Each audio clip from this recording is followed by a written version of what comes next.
A millionaire takes his daughter to the park, and a little beggar shouts, "Shadam's my twin sister." The millionaire is stunned to see the little girl is identical to his daughter. What he does next is astonishing. What he does next is truly surprising.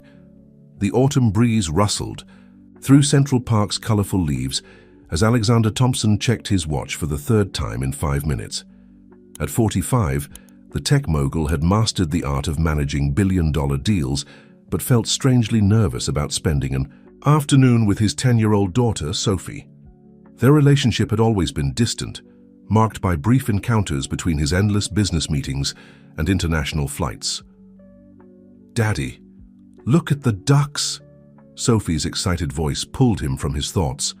Her copper-brown hair caught the sunlight as she ran toward the pond, her expensive dress swaying with each step.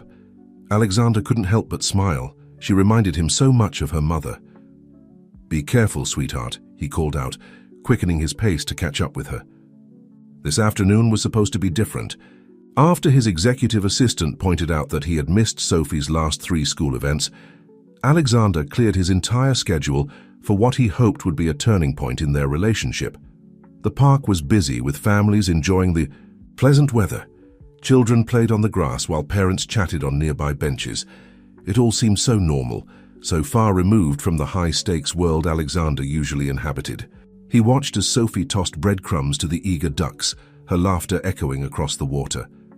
"Would you like some ice cream?" he asked, spotting a vendor nearby. Sophie's eyes lit up with excitement, and for a moment, Alexander felt like he was finally doing something right. As they walked toward the ice cream cart, he noticed other parents watching them. He was used to being recognized. His face had graced countless magazine covers, but something about their gazes made him uncomfortable. Sophie was debating between chocolate and strawberry when Alexander felt a strange shift in the atmosphere. A commotion near the playground caught his attention. A small figure was moving through the crowd, pointing and shouting something he couldn't quite make out. "She's my sister, my twin sister." The words finally reached him, clear and sharp, cutting through the ambient park noise. A young girl, no older than Sophie, emerged from the crowd. Her clothes were worn and dirty, her feet bare against the park's paved pathway. But what struck Alexander wasn't her disheveled appearance, it was her face. The girl could have been Sophie's reflection in a grimy mirror. The same copper-brown hair, though tangled and unkempt, the same delicate features, though smudged with dirt. Even their eyes matched, an unusual shade of hazel that Alexander had always thought Sophie inherited from her mother.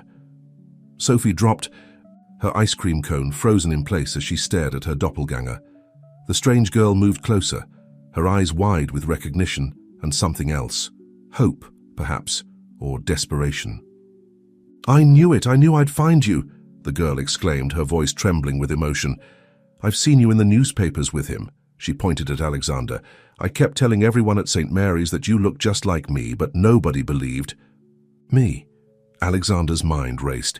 St. Mary's, the orphanage on the other side of the city. He'd donated to their charity gala last Christmas, but had never visited the facility. This had to be some sort of scam, he told himself, an elaborate ruse, orchestrated by someone hoping to exploit his wealth and position. But then the girl pulled down the collar of her threadbare shirt, revealing a small birthmark on her left collarbone. Alexander felt his blood run cold. Sophie had the exact same mark in the exact same place, a detail that had never been published in any magazine or newspaper. "This is ridiculous," he managed to say, though his voice lacked conviction. "Sophie, we're leaving." He reached for his daughter's hand, but Sophie remained rooted in place, her eyes fixed on the other girl. "Dad, wait," Sophie whispered. "Look at her mark, it's just like mine." The crowd around them had grown larger, phones appearing to capture the scene. Alexander could already imagine the headlines. Tech billionaire confronted by mysterious street child. His PR team would have a field day managing this crisis. But as he looked between the two girls, one in designer clothes, the other in rags, yet mirror images of each other, he felt something deeper than concern for his public image. A nagging doubt began to take root in his mind, accompanied by memories of the day Sophie was born, the confusion in the delivery room, the sedated state of his wife, The doctors rushed explanations. "What's your name?" Sophie asked the girl, her voice gentle and curious. "Sarah," the girl replied, a slight tremor in her voice. "I've been looking for you for so long." Alexander watched as his perfectly ordered world began to unravel. In all his years of building his tech empire, he had learned to trust his instincts. Right now, those instincts were screaming that there was more to this encounter than a simple coincidence. A crowd had gathered around them, their whispers growing louder with each passing moment. Security guards from the park were approaching, probably alerted by concerned onlookers. Alexander knew he had to take control of the situation before it spiraled further, but for the first time in years, he felt completely out of his depth. The two girls continued to stare at each other, seeming to communicate without words in a way that sent chills down Alexander's spine. In that moment, standing in the middle of Central Park with his carefully constructed world threatening to collapse around him, he made a decision that would change all their lives forever. Mrs. Martinez, the Thompson household's head housekeeper, for the past 12 years, was arranging fresh flowers in the main hall when she heard the commotion at the front door. The heavy oak doors swung open, revealing a sight that made her drop the crystal vase she was holding. It shattered on the marble floor, but she barely noticed. Standing in the doorway was Mr. Thompson, looking more disheveled than she had ever seen him. Sophie stood beside him, clutching his hand. But what caused Mrs. Martinez's shock was the third figure, a girl who could have been Sophie's mirror image, except for her worn clothes and untamed hair. "Mrs. Martinez," Alexander's voice carried an edge she had never heard before. "Please prepare the blue guest room and find some clean clothes that might fit our visitor." The housekeeper's hands trembled as she bent to pick up the broken pieces of crystal. Her mind raced back to that night at the hospital, memories she had spent years trying to suppress. The confusion in the delivery ward, the whispered conversations, the sight of two bundles being whisked away in different directions. "Right away, Mr. Thompson," she managed to say, her voice barely steady. As she hurried up the grand staircase, she could hear Sophie's excited chatter echoing through the foyer. "You can stay in the room next to mine. It's painted blue, and you can see the garden from the windows. Do you like gardens, Sarah?" Sarah, so that was the girl's name. Mrs. Martinez paused at the top of the stairs, watching as the strange child took in her surroundings with wide-eyed wonder. The chandelier's light caught her face at an angle that made the resemblance to Sophie even more striking. In the kitchen, Mrs. Martinez found herself automatically preparing hot chocolate, Sophie's favorite comfort drink. Her hands moved mechanically while her mind wandered to that fateful night 10 years ago. She had been younger then, new to her position in the Thompson household. Mrs. Thompson had insisted she be present at the birth, saying she trusted her more than any relative. The delivery had been complicated. There had been a flurry of activity, doctors speaking in urgent whispers. Mrs. Thompson had been heavily sedated, and Mr. Thompson was away on business, trying desperately to reach the hospital in time. In the chaos, Mrs. Martinez had seen something, or thought she had seen something, that had haunted her for years. 2 babies. She was certain there had been 2. But when she tried to ask questions, the medical staff had been dismissive. 1 baby, they insisted. Only 1. Mrs. Thompson had been too weak to discuss anything, and within months she had passed away, taking any possibility of answers with her. Now, carrying a tray with 3 steaming mugs of hot chocolate, Mrs. Martinez descended the stairs. She found the unlikely trio in the library, where Sarah was staring in awe at the floor-to-ceiling bookshelves. "I love reading," Sarah was saying, her voice soft but eager. "At St. Mary's, they let us use the library after homework. I've read every book they have, even the big ones with small print." Sophie beamed. "I love reading too. Dad built this library for Mum. He keeps adding more books every year, even though—" She trailed off, her expression clouding momentarily. Alexander sat in his leather armchair, his usual commanding presence somewhat diminished. He hadn't touched his phone once since arriving home, a first in Mrs. Martinez's memory. Instead, he watched the girls with an intensity that suggested his brilliant mind was working overtime, processing possibilities he had never considered. "Mrs. Martinez," he called out suddenly, making her jump, You were there, weren't you, the night Sophie was born? The question she had dreaded for 10 years hung in the air. Mrs. Martinez set down the tray, buying herself a moment to steady her nerves. Both girls turned to look at her, their identical hazel eyes filled with curiosity. Yes, sir, she replied carefully. I was there. Tell me everything you remember, Alexander demanded, then added more gently, please. Every detail could be important. Mrs. Martinez sank into a nearby chair, her legs suddenly weak. The girls gathered closer, sensing the importance of the moment. Outside, the sun was setting, casting long shadows through the library's tall windows. In the golden light, the similarities between Sophie and Sarah seemed even more pronounced. As Mrs. Martinez began to speak, she felt the weight of a decade's silence lifting from her shoulders. But with that relief came a new anxiety. The truth once spoken could never be taken back, and this truth had the power to reshape not just the Thompson family, but the lives of everyone connected to them. As Mrs. Martinez's story unfolded in Bash, the dimly lit library, Alexander Thompson felt his world shifting beneath his feet. Each word she spoke seemed to illuminate another piece of a puzzle he never knew existed. The housekeeper's voice trembled as she recounted the events of that fateful night, her hands clasped tightly in her lap. The delivery room was chaotic, she continued, her eyes distant with remembrance. Mrs. Thompson, Elena, was having complications.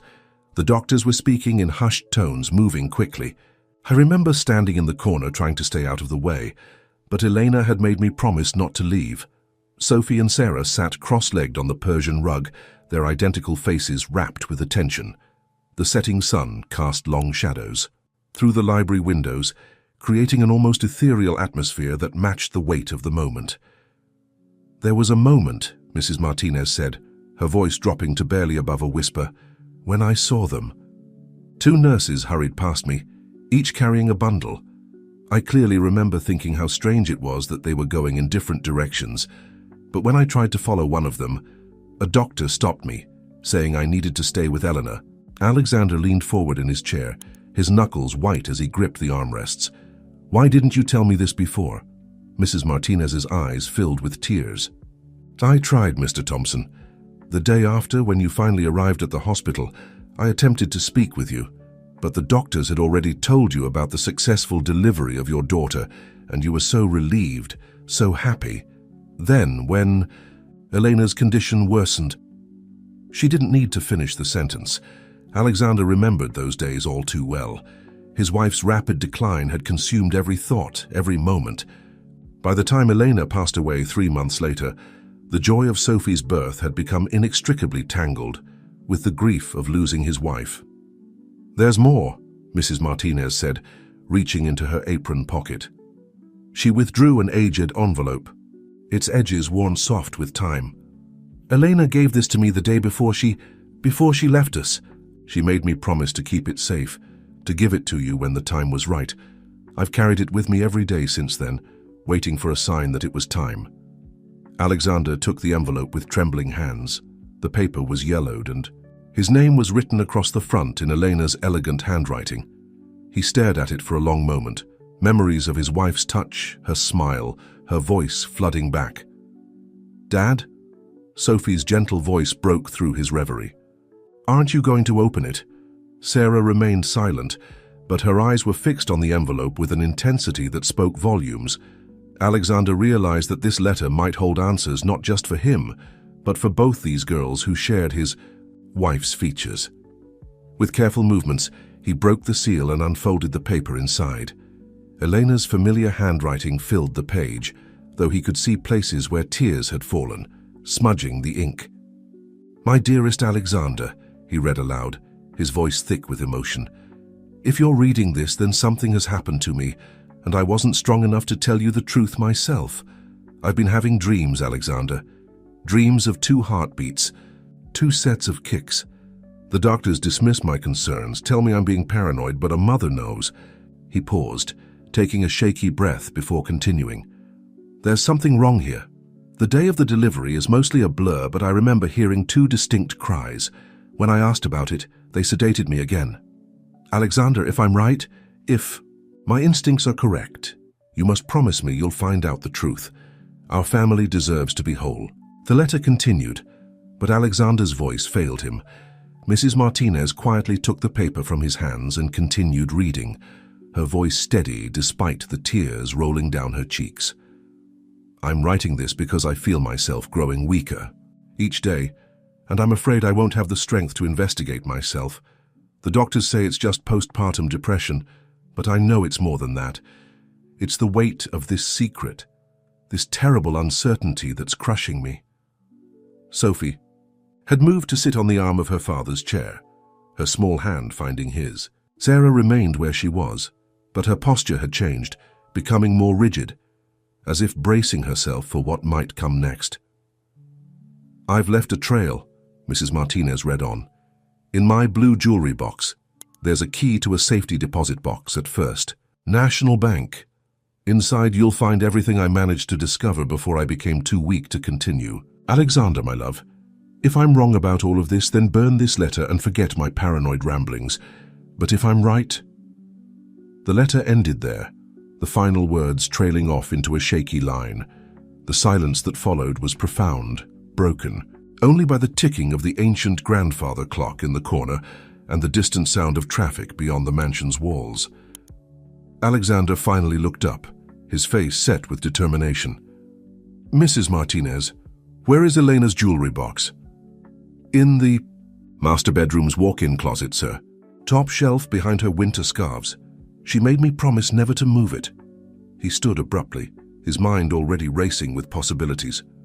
"Sophie, Sarah, stay here with Mrs. Martinez. I need to..." He stopped, noticing the identical looks of protest forming on both girls' faces. "Please, Dad," Sophie pleaded. "We deserve to know too." Sarah nodded in agreement, speaking up for the first time since Mrs. Martinez had begun her story. "She was my mother too. If what we think is true..." Alexander looked between the two girls, seeing Eleanor in both their faces. How had he not noticed before? The way they both tilted their heads when asking a question, the same determined set of their jaws, all Elena's mannerisms perfectly replicated in two small bodies. The walk to the master bedroom felt longer than usual, each step weighted with anticipation. Alexander hadn't changed anything in this room since Elena's passing, preserving it like a museum to their shared life. Her perfume bottles still lined the vanity, her favorite books still stacked neatly on the bedside table. The girls followed close behind, their footsteps eerily synchronized on the hardwood floors. Mrs. Martinez brought up the rear, carrying the letter like a precious artifact. As Alexander opened the closet door, the familiar scent of Elena's favorite lavender sachets wafted out, bringing with it a flood of memories.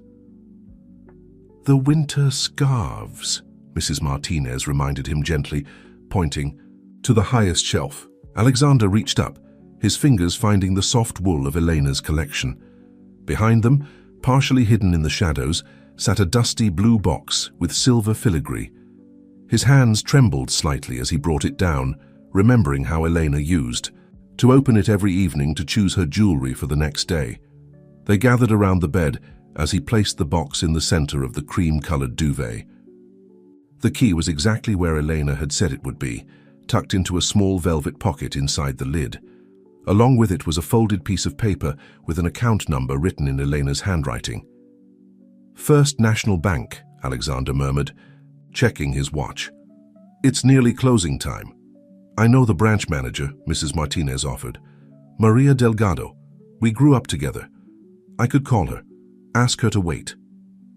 Alexander nodded gratefully, and Mrs. Martinez stepped into the hallway with her phone. Sophie and Sarah remained focused on the box, their expressions mirror images of curiosity and apprehension. "There's something else in here," Sarah pointed out, reaching carefully into the box.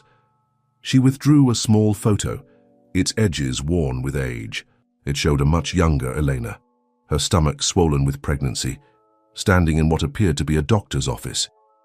She was smiling at the camera, one hand resting protectively over her belly.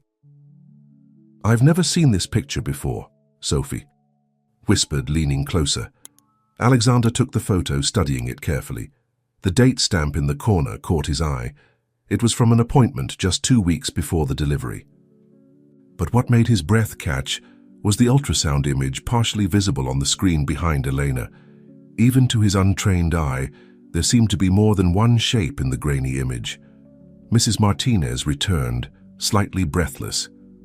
"Maria will... Wait. She says she can give us 15 minutes after closing, but no more."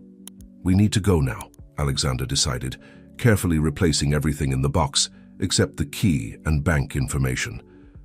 "Mrs. Martinez, could you..." "I'll stay here with the girls," she began, but was immediately met with protests from both Sophie and Sarah. "No," they exclaimed in unison, then looked at each other in surprise at their synchronized response. "We're coming too," Sophie insisted, her chin set in a way that was so reminiscent of Elena that it made Alexander's heart ache. Sarah nodded, firmly. "Whatever's in that safety deposit box is about us. We have a right to be there." Alexander looked at Mrs. Martinez, who gave a slight shrug. "They're right, sir. And they're certainly their mother's daughters. Both of them. Elena would have wanted them there." The drive to the bank was tense with anticipation. Alexander's driver navigated through the early evening traffic, while in the back seat, Sophie and Sarah sat on either side of him, their shoulders touching his arms. He noticed how they had unconsciously adopted the same posture, both with their hands clasped in their laps, both staring straight ahead. Mrs. Martinez sat in the front passenger seat, occasionally glancing back at them in the rearview mirror. Alexander caught her eye once, and she gave him an encouraging nod. She had been Elena's confidant, he realized. All these years, she had carried this burden alone, waiting for the right moment to reveal the truth. As they pulled up to the bank, Alexander saw a woman in a suit standing by the front door. Maria Delgado, he presumed. The bank's lights were dimmed, and the parking lot was empty except for a few employee vehicles. "Remember," he said softly. "To the girls, whatever we find in that safety deposit box, we're in this together. All of us." They nodded solemnly, reaching for his hands as they walked toward the entrance. The setting sun cast long shadows across the bank's facade, and Alexander couldn't help but feel that they were standing on the threshold of a moment that would change their lives forever. Maria Delgado greeted them with a warm but professional smile, her eyes widening slightly as she took in the two identical girls.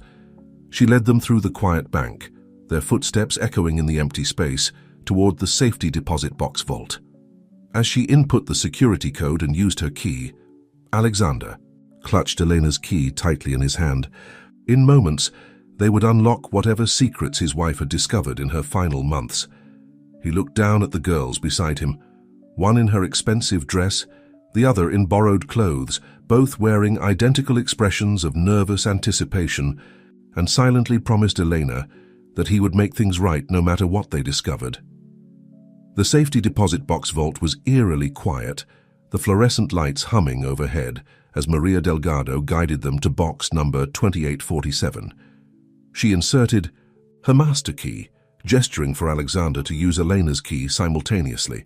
The mechanism clicked softly, and the box slid out smoothly, carrying with it the weight of 10 years of secrets. "I'll give you privacy," Maria said softly, her heels clicking against the marble floor as she retreated to the vault's entrance.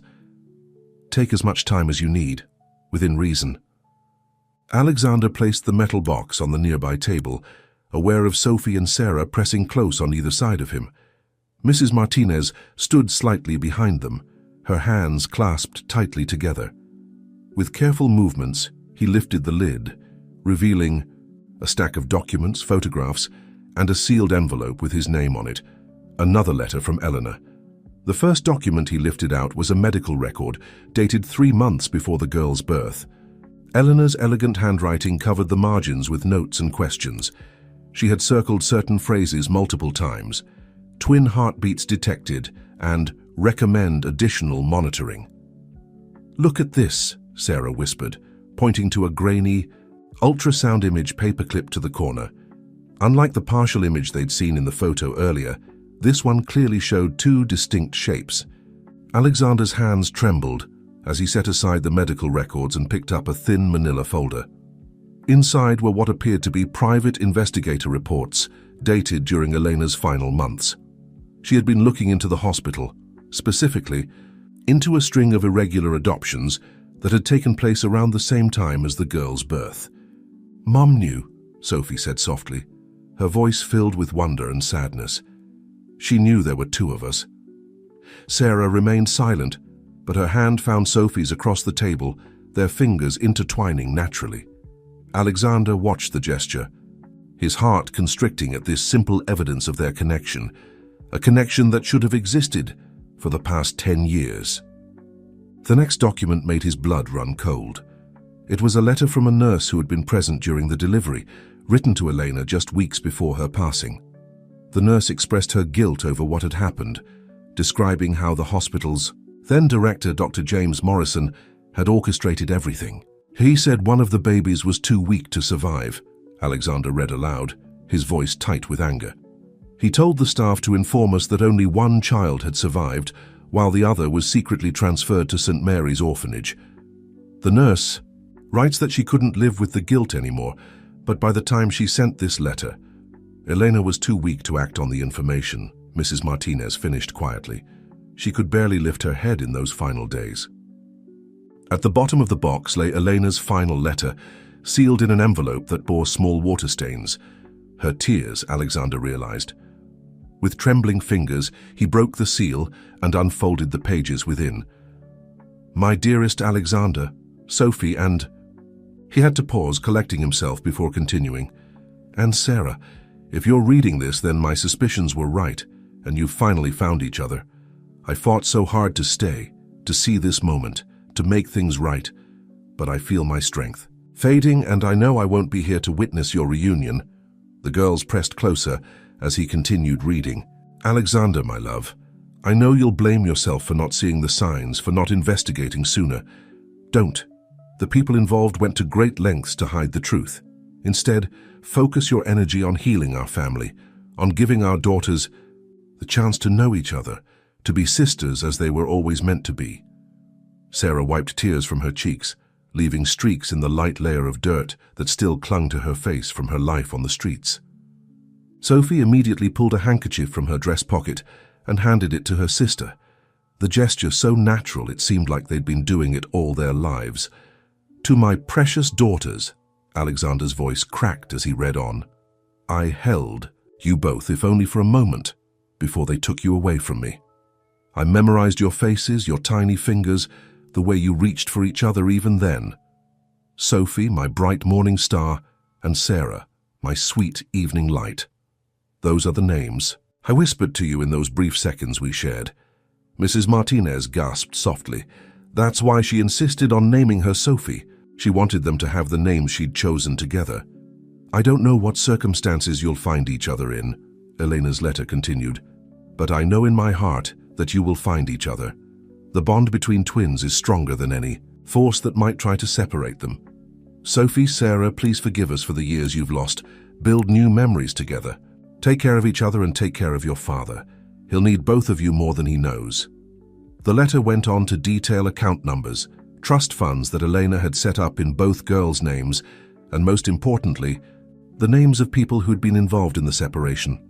Dr. Morrison topped the list, followed by several nurses and administrators who had since left the hospital. "There's one more thing," Alexander said, reaching into the box and withdrawing. A small velvet pouch. Inside were two identical silver lockets, each engraved with one of the girls' names. When opened, they contained tiny photographs of Elena, smiling radiantly at the camera. "She never lost hope," Mrs. Martinez whispered, watching as Alexander helped each girl fasten their locket around their neck. "She made sure there would be proof, that there would be a way for you to find the truth." The gravity of Elena's final gift settled over them like a blanket. In the sterile vault of First National Bank, surrounded by the evidence of a decade-old deception, a family was beginning to heal. But Alexander knew this was just the beginning. There were still questions to be answered, people to be held accountable, and most importantly, a lifetime of lost moments to try to reclaim. The ride back to the Thompson mansion was quiet, each person lost in their own thoughts. The setting sun painted the sky in shades of purple and orange, casting long shadows through the car windows. Sarah sat with her head resting against the window, one hand absently touching the silver locket around her neck. Sophie mirrored her position on the other side, their reflection in the darkening glass creating an endless loop of identical faces. Alexander's mind raced with everything they'd discovered.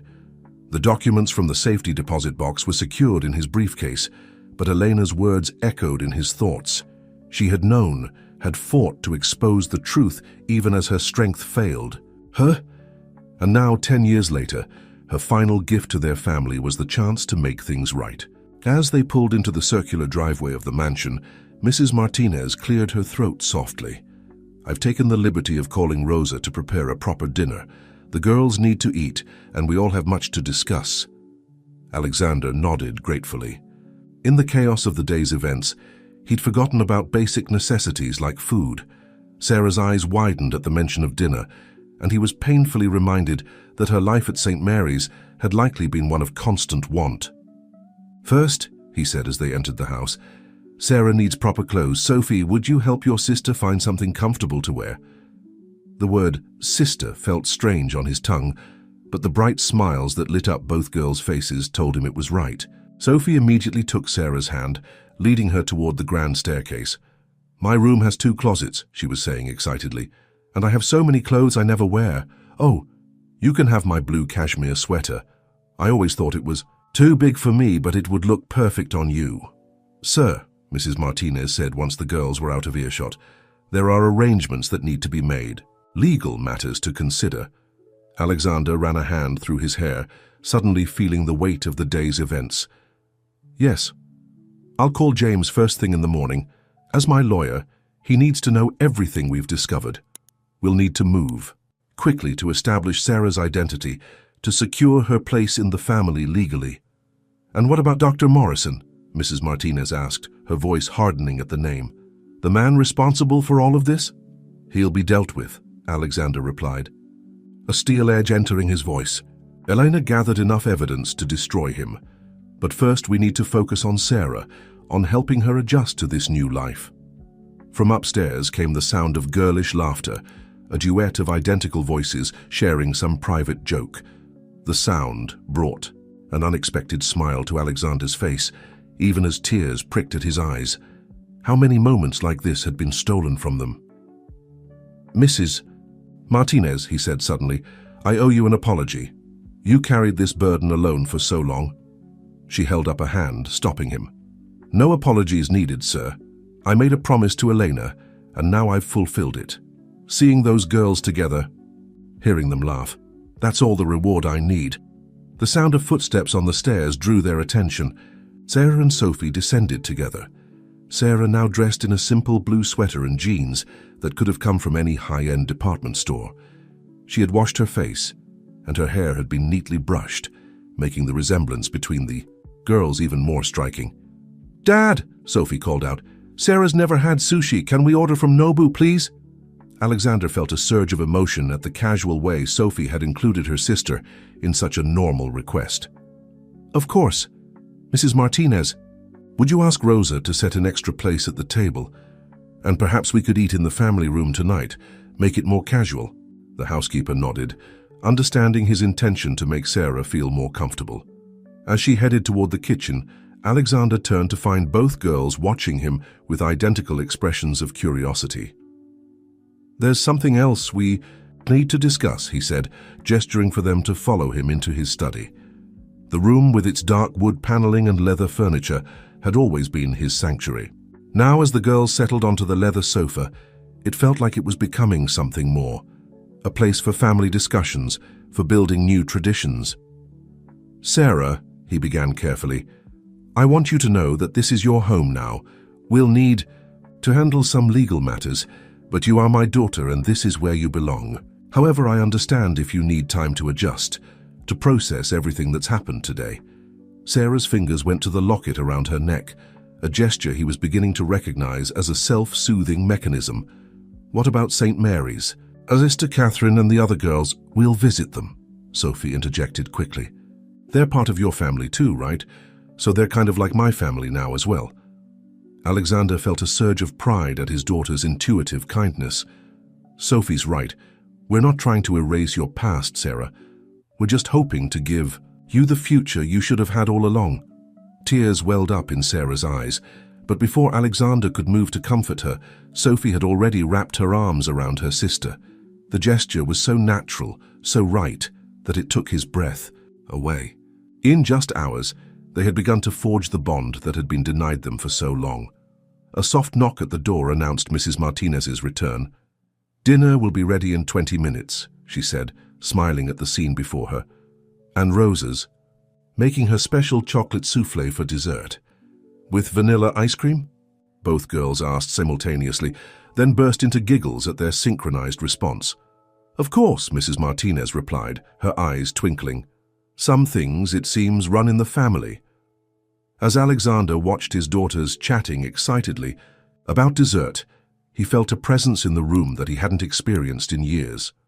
Eleanor was here, he thought, in the way Sophie crinkled her nose when she laughed, in the thoughtful tilt of Sarah's head, in the perfect synchronicity of their movements. His wife had given them one final miracle, the chance to be whole again. The first rays of morning sunlight filtered through the blue guest room's windows, casting a gentle glow over Sarah as she sat on the window seat, still wearing Sophie's borrowed pajamas. She had barely slept, spending most of the night trying to convince herself that this wasn't all an elaborate dream. Her fingers traced the silver locket around her neck, the only tangible proof that yesterday had been real. A soft knock at the door made her turn.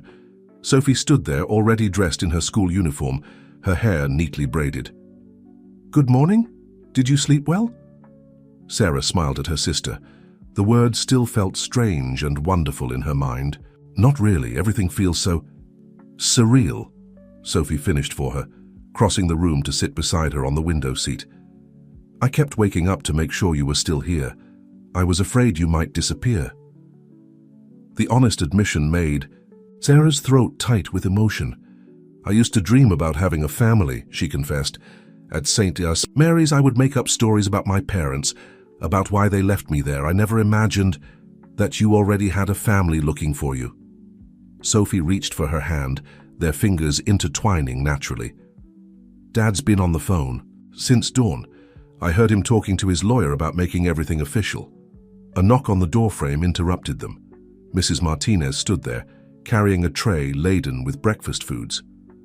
"I thought you girls might like to eat up here this morning. Mr. Thompson is still handling some urgent matters in his study." The smell of fresh pastries and hot chocolate made Sarah's stomach rumble. At St. Mary's, breakfast had been a simple affair, usually just oatmeal or toast. The spread before her now looked like something from a magazine: croissants, fresh fruit, yogurt parfaits, and 2 steaming mugs of hot chocolate topped with whipped cream. "I wasn't sure what you like," Mrs. Martinez said kindly, setting the tray on a small table. "So I brought a variety." "Everything looks amazing," Sarah breathed, then added shyly, "At St. Mary's, Sister Catherine always said we should be grateful for whatever we received." A shadow crossed Mrs. Martinez's face. "Well, in this house you're allowed to have preferences, to want things, to be yourself." Sophie was already pulling Sarah toward the table. "You have to try the chocolate croissants. Rosa makes them, fresh every morning, and they're absolutely heavenly." As the girls settled in to eat, Mrs. Martinez busied herself laying out clothes on the freshly made bed, a selection from Sophie's wardrobe that had been carefully chosen to fit Sarah. Everything still had its tags on, being part of Sophie's yet unworn collection. "Mr. Thompson called the school," she informed them as she worked. "Sophie, you'll be staying home for a few days while we sort everything out. And Sarah, we have an appointment later today with Dr. Chen. She's the family physician. Just a routine checkup." Sarah paused mid-bite, anxiety flickering across her face. Sophie immediately sensed her sister's distress. "Dr. Chen is really nice," she assured her. "She always gives out strawberry-flavored lollipops after checkups, and she has a golden retriever named Einstein, who comes to the office with her." The mention of a dog brightened Sarah's expression. "Really? At St. Mary's there was this stray cat that would visit sometimes. We named her Princess, and Sister Catherine let us feed her leftovers." We have space for pets here, Sophie said, excitedly. Dad always said I could have one when I was ready for the responsibility, but I could never decide what kind. Maybe we could choose together. Their conversation was interrupted by the sound of raised voices from downstairs. Alexander's deep tone carried through the house, though his words were indistinct. Mrs. Martinez quickly moved to close the bedroom door, but not before they heard him say firmly, "No comment to the press. That's final." The girls exchanged worried glances. "The press?" Sarah whispered, her hand instinctively going to her locket again. Mrs. Martinez sighed, turning to face them. "Your father is a well-known figure, girls. News of Sarah's existence was bound to attract attention. But don't worry, Mr. Thompson has experience handling the media. He'll make sure you're both protected." Sophie nodded confidently. "Dad's really good at handling reporters. He never lets them bother me at school or take my picture without permission." "But what if they want to know about St. Mary's?" Sarah asked quietly. "About how I lived before?" "Then we'll handle it together," came Alexander's voice from the doorway. He looked tired but determined, his usually immaculate suit slightly rumpled from what had clearly been a long morning of calls. "Your story is yours to tell, Sarah, if and when you choose to tell it." He crossed the room to join them, accepting. The cup of coffee Mrs. Martinez quickly poured from the carafe on the breakfast tray. "I've spoken with James, my lawyer. He's already working on the legal documentation we'll need, and I've arranged for additional security for the house and for when you girls eventually return to school." Will I go to Sophie's school?" Sarah asked hesitantly. Alexander sat down in a nearby armchair, his expression softening. "Would you like to? It's a wonderful school, and they have an excellent program to help new students adjust. But if you'd prefer something else, we can look at other options." Sarah glanced at Sophie, who was watching her with barely contained hope. The idea of being separated from her newly found sister, even for school hours, made her chest tight. "I want to stay with Sophie," she said firmly. Alexander smiled, and for a moment Sarah saw tears in his eyes. "Then that's what we'll do. But first, we need to handle the immediate concerns. Dr. Chen will be here at 11, and later today, we'll need to visit St. Mary's to discuss the transition with Sister Catherine." The mention of Sister Catherine made Sarah sit up straighter. The nun had been the closest thing to a mother she'd had for the past 10 years. "Will she be angry?" she asked in a small voice. "No, sweetheart," Alexander assured her quickly. "I spoke with her this morning. She's overjoyed that you've found your family. She just wants what's best for you."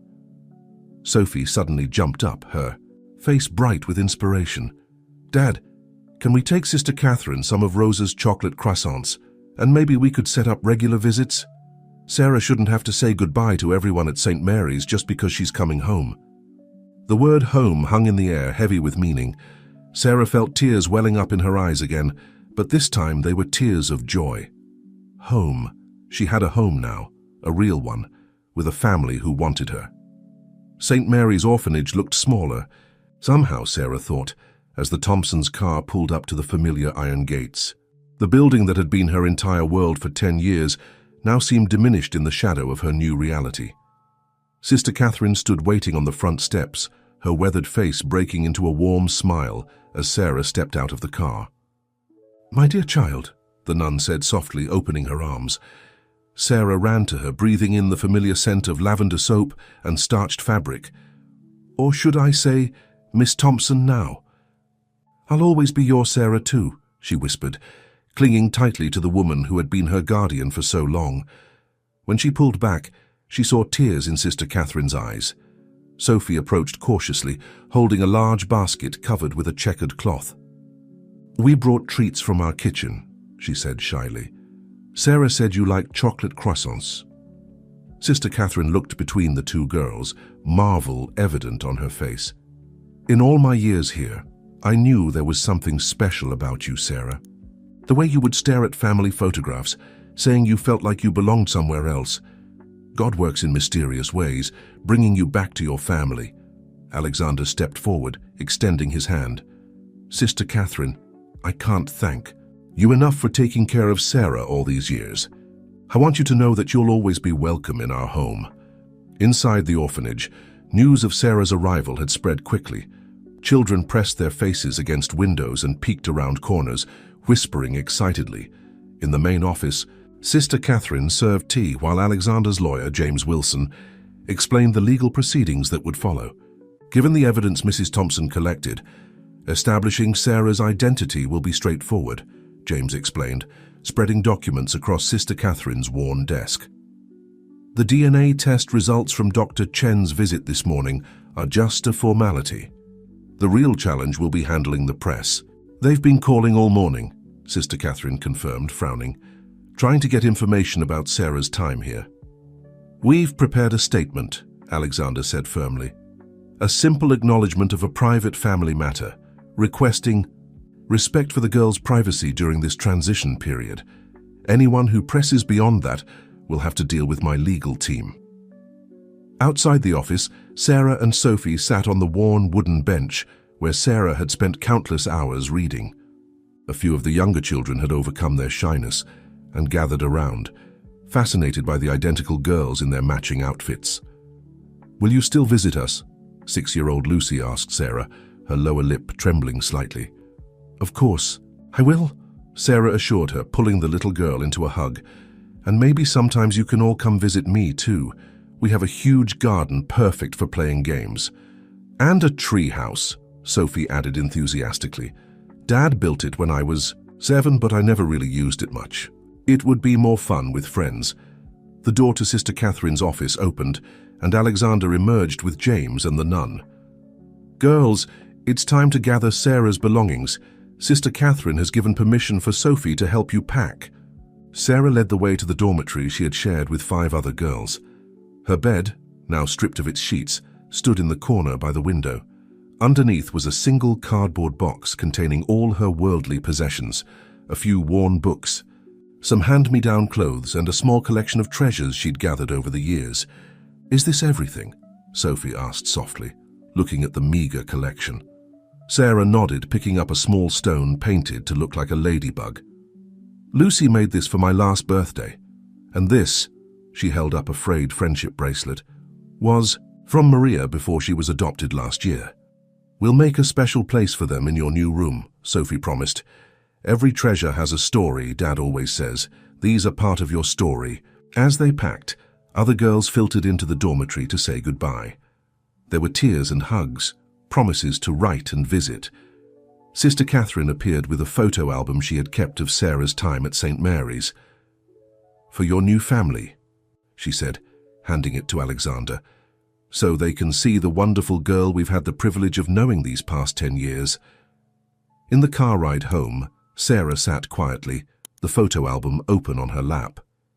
Sophie leaned against her, looking at pictures of a younger Sarah at various orphanage events, Christmas pageants, summer picnics, award ceremonies from school. "You won the spelling bee 3 years in a row," Sophie asked, pointing to one photo. Sarah nodded. "Sister Catherine helped me practice. She said education was the key to a better future." "She was right," Alexander said from the front seat, catching their eyes in the rearview mirror. "And now you'll have every educational opportunity available. Both of you will." As they pulled into the mansion's driveway, Sarah noticed additional security personnel stationed at the gates. A few photographers had gathered across the street, but the car's tinted windows and the vigilant security team kept them at a safe distance.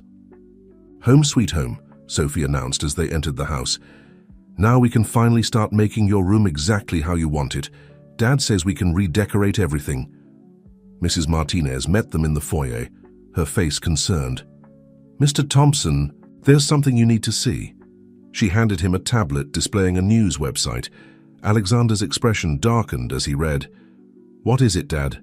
Sophie asked, but Sarah had already glimpsed the headline over his shoulder. "Hospital director denies allegations of separated twins, claims Thompson family situation a misunderstanding." Alexander quickly handed the tablet back to Mrs. Martinez. "Nothing for you girls to worry about.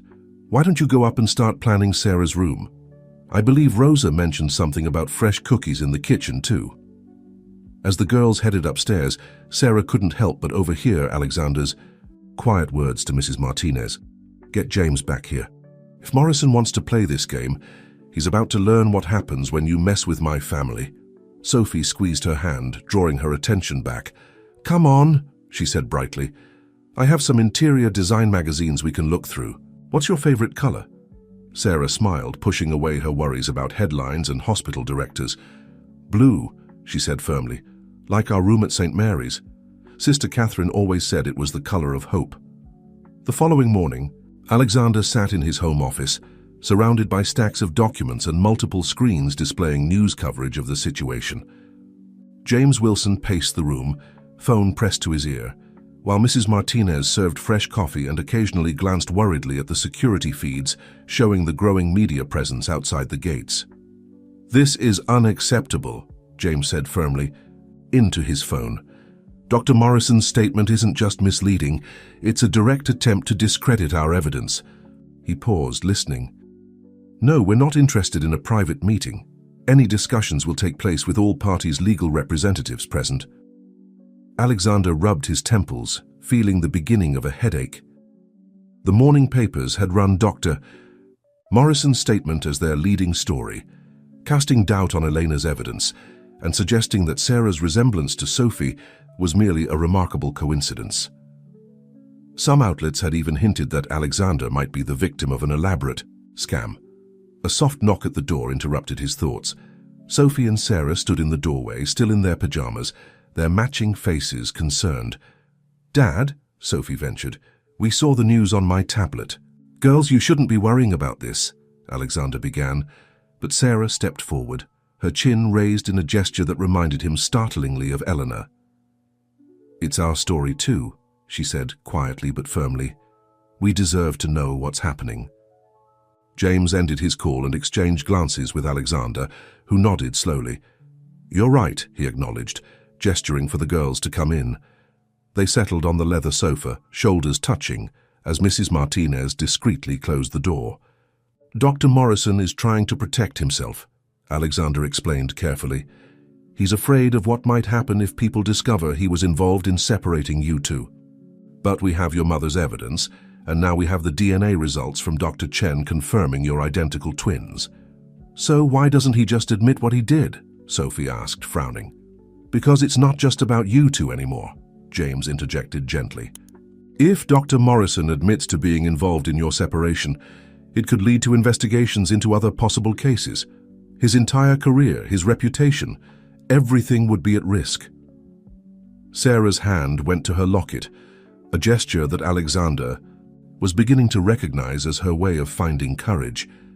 Are there other children like me, other families that were separated?" The question hung heavy in the air. It was something Alexander had been wondering himself since discovering Elena's research. The private investigators' reports had hinted at other irregular adoptions during Morrison's tenure as hospital director. "We don't know," he answered honestly. "But if there are, we'll find them. That's a promise." A knock at the door announced Rosa carrying a breakfast tray. "The girls haven't eaten yet," she explained, setting out plates of French toast and fresh fruit. "And growing children need their breakfast, no matter what's happening in the news." The normalcy of the moment, sharing breakfast in his office while discussing such extraordinary circumstances, struck Alexander as surreal.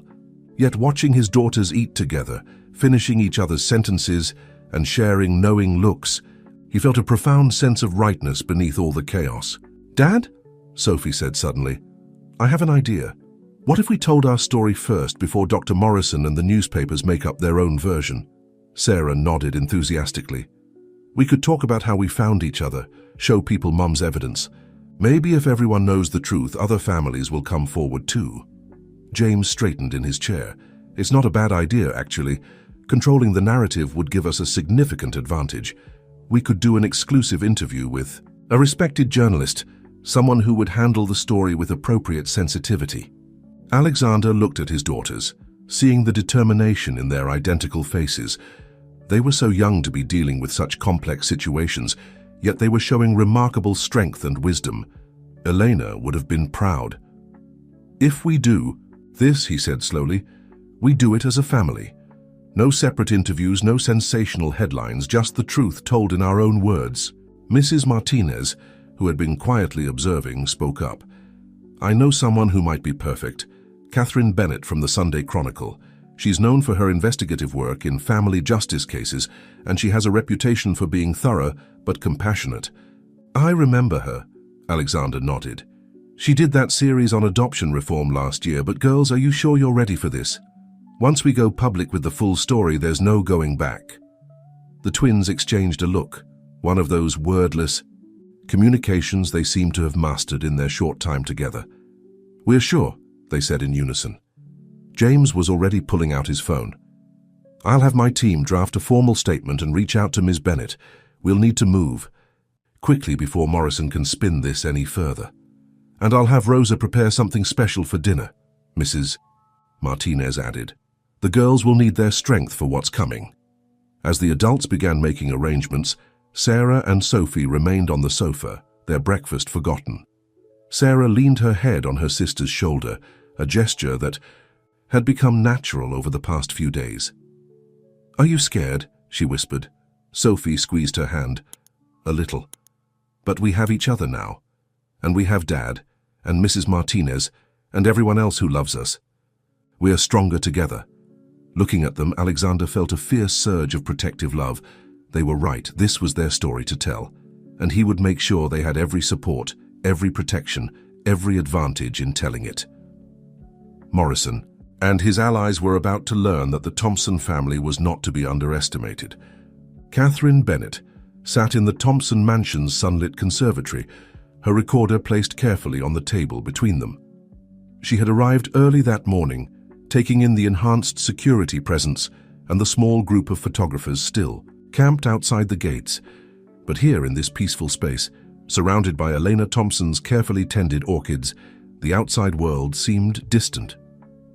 Thank you for agreeing to meet with us, Alexander said, his daughters seated on either side of him on the antique sofa. And we appreciate your reputation for handling sensitive stories with discretion. Catherine nodded, her experienced eyes taking in the scene before her. The girls were dressed similarly, but not identically. Sophie in a pale blue dress, Sarah in cream-colored slacks and a matching blouse. Their hands were clasped together, drawing strength from each other. Before we begin, Catherine said gently, I want you all to understand that we can stop at any time. This is your story to tell, and we'll tell it on your terms. Mrs. Martinez served tea and freshly baked cookies, hovering protectively nearby as the interview began.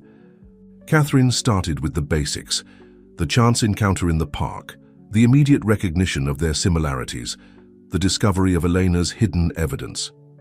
Sarah, Catherine asked carefully, can you tell me about the moment you first saw Sophie in the newspaper? Sarah's fingers went to her locket, but her voice was steady. It was during last year's technology conference.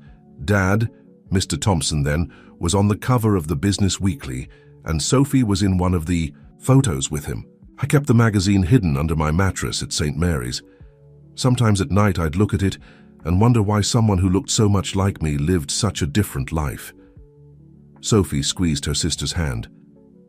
And I always felt like something was missing, she added.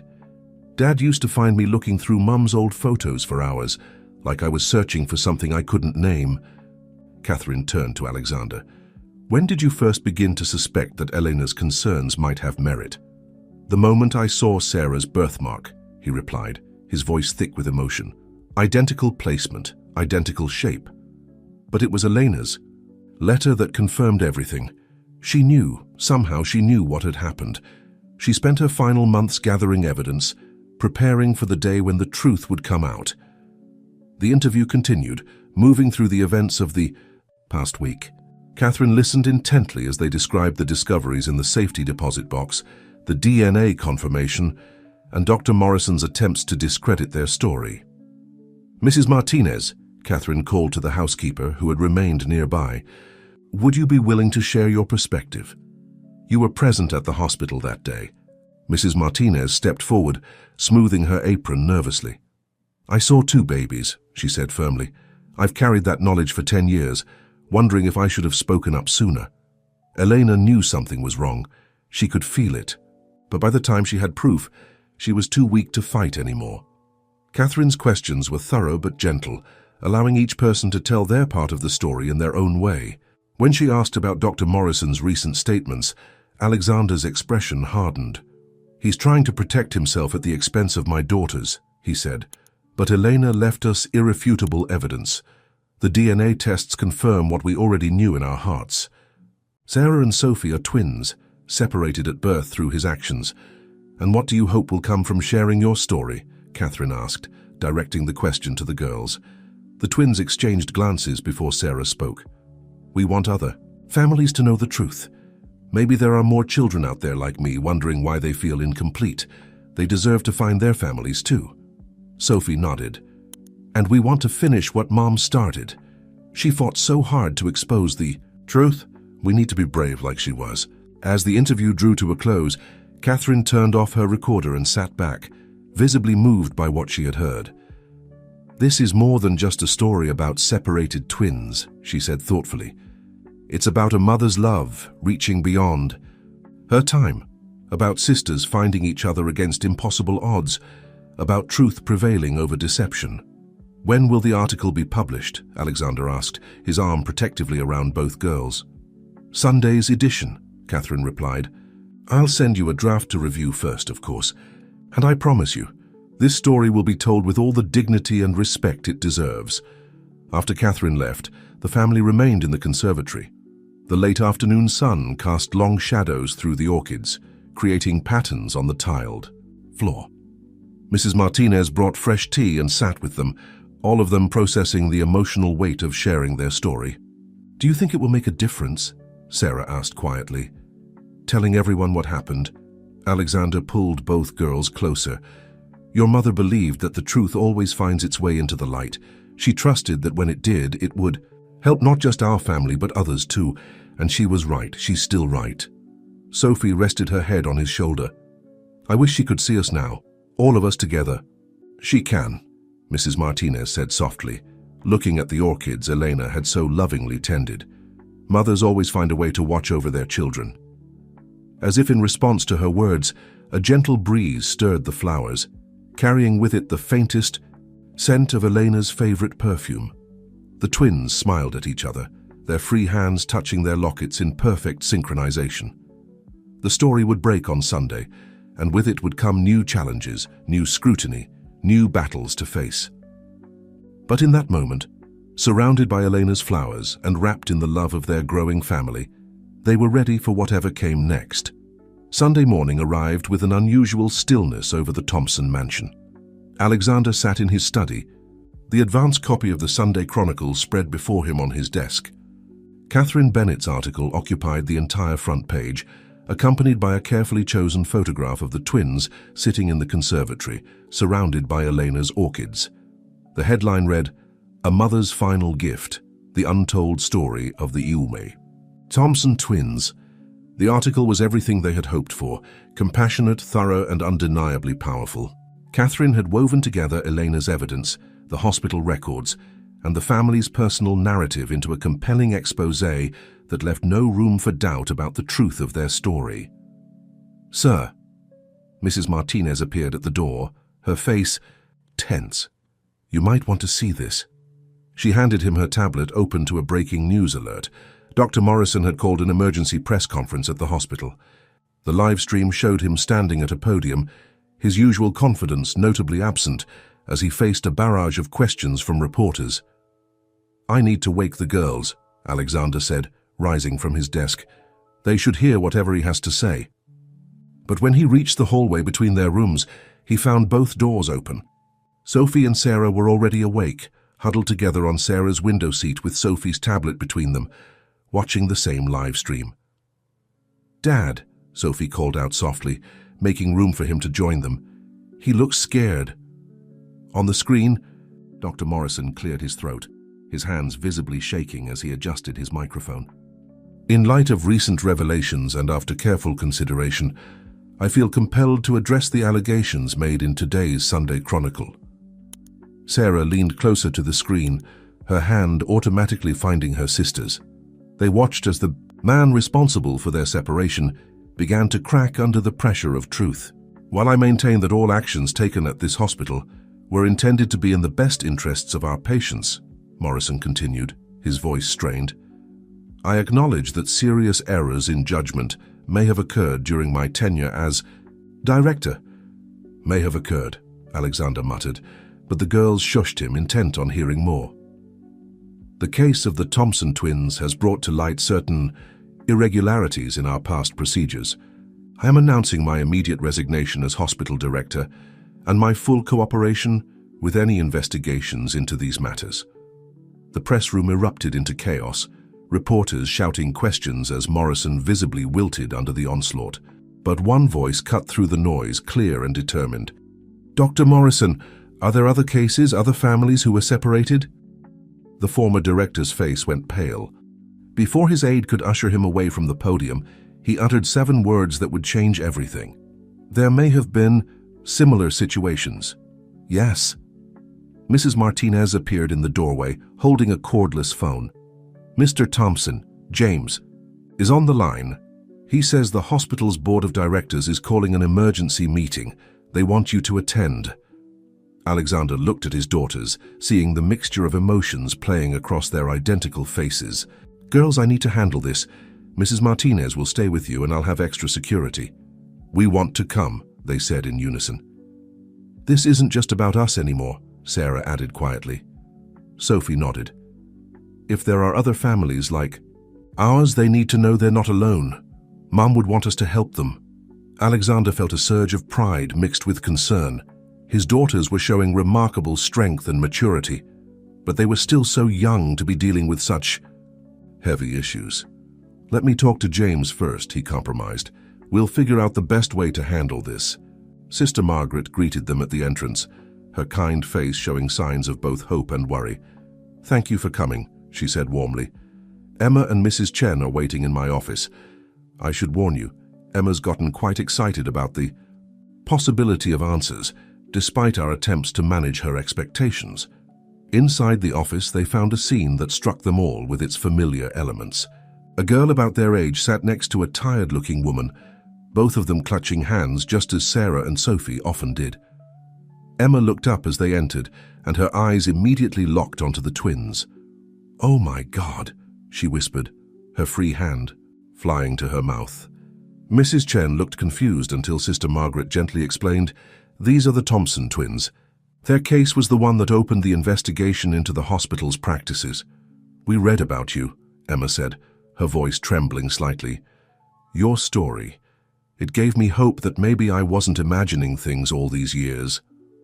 Sarah and Sophie moved closer, sitting down nearby while Alexander and James began discussing the technical aspects with Mrs. Chen and Sister Margaret. The 3 girls formed their own quiet bubble of conversation. You felt it too, didn't you? Sophie asked softly. That feeling that something was missing? Emma nodded vigorously. All my life. Mum said she could feel 2 heartbeats when she was pregnant, but the doctors insisted she was wrong. They said the medication they gave her during delivery must have confused her. The same medication they gave our mum, Sarah noted, exchanging significant glances with her sister. While the girls talked, the adults were reviewing records. James had brought copies of Elena's research, and Sister Margaret had pulled Emma's placement files. The parallels were becoming increasingly clear. The dates align perfectly, James was saying, laying out documents side by side. The same hospital, many of the same staff members involved, and the same pattern of dismissing the mother's concerns about multiple heartbeats. Mrs. Chen, who had been quietly listening, suddenly spoke up. There was a nurse, she said, her voice distant with memory. She tried to tell me something the day after the delivery, but then Dr. Morrison came in and sent her away. I never saw her again. The same thing happened with our mother, Alexander said gently. Elena documented similar experiences from other mothers in her research. Sister Margaret pulled out another file, her hands trembling slightly. There's something else you should see. A girl was brought to St. Vincent's home in Rhode Island on the same day Emma came to us. The paperwork. It's remarkably similar. A charged silence fell over the room. Emma's grip on her mother's hand tightened visibly. St. Vincent's? James asked, already pulling out his phone. We can have someone there within hours to begin checking records. I have the file here, Sister Margaret said, passing over a thick folder. We maintain connections with other homes in the region, sharing information when children might have siblings in different locations. It's standard practice, but in this case... Alexander watched as his daughters moved closer to Emma, offering silent support as the adults discussed the possibilities before them. The three girls sat together, united by their shared experience of feeling incomplete for so long. What happens now? Emma asked, her voice small but hopeful. Sophie reached for her hand. Now we investigate, just like Mom did for us. We follow every lead, check every record, until we find the truth. And we stay with you through all of it, Sarah added firmly. You're not alone anymore. Mrs. Chen wiped tears from her eyes watching the interaction. All these years people told me I was being paranoid, that I needed to accept things as they were. But a mother knows. In her heart, a mother always knows. Alexander thought of Eleanor, of her unwavering certainty and determination. She had known that her discovery would lead to others, that her fight for truth would extend beyond their own family. Looking at his daughters now, offering comfort and hope to another family beginning their journey of discovery, he saw Elena's legacy living on in the most beautiful way possible. The conference room at the Elena Thompson Foundation's Boston office had been transformed into a command center. Maps, documents, and photographs covered the walls, while laptops displayed various database searches. In the center of this organized chaos, Sophie and Sarah sat with Emma, all three girls intently studying the records from St. Vincent's home. Look at this, Emma said, pointing to a document. The intake officer who processed my paperwork also signed these forms at St. Vincent's, just like how the same social worker handled both our cases, Sarah noted, sharing a meaningful look with Sophie. Alexander watched from the doorway as the girls worked. They had developed an impressive system over the past few days, applying the investigative techniques they'd learned from Elena's notes to Emma's case. Their dedication was touching, but he worried they might be too emotionally invested. "Girls," he called softly, entering the room. "Rosa just delivered lunch. Why don't you take a break?" "But Dad," Sophie protested, "we're so close." "The girl, at St. Vincent's. Her name is Grace, and she was brought in on the exact same day as Emma. And look at her intake photo," Sarah added, holding up a grainy photograph. "She has the same distinctive birthmark as Emma, just like Sophie and I have matching marks." Alexander moved closer to examine the photograph. Indeed, there was a small crescent-shaped mark visible on Grace's shoulder, identical to the one he'd noticed on Emma during their meeting at St. Catherine's home. "James is already at St. Vincent's," he reminded them gently. "He'll verify everything in person. For now you need to eat and rest." Mrs. Martinez appeared with a tray of sandwiches and fresh fruit. "Your father's right. Even detectives need lunch breaks."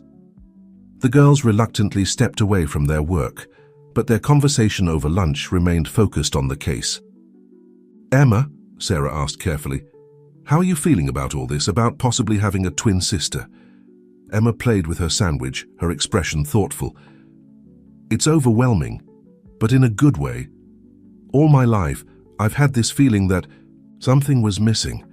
Watching you two together, seeing how you finish each other's thoughts and just understand each other without words, it makes me hope that maybe I could have that too." "You will," Sophie said confidently. "Once we find Grace." "If," Alexander interjected gently. "We need to be careful about making promises. There's still more investigation to be done." But even as he urged caution, his phone buzzed with a message from James.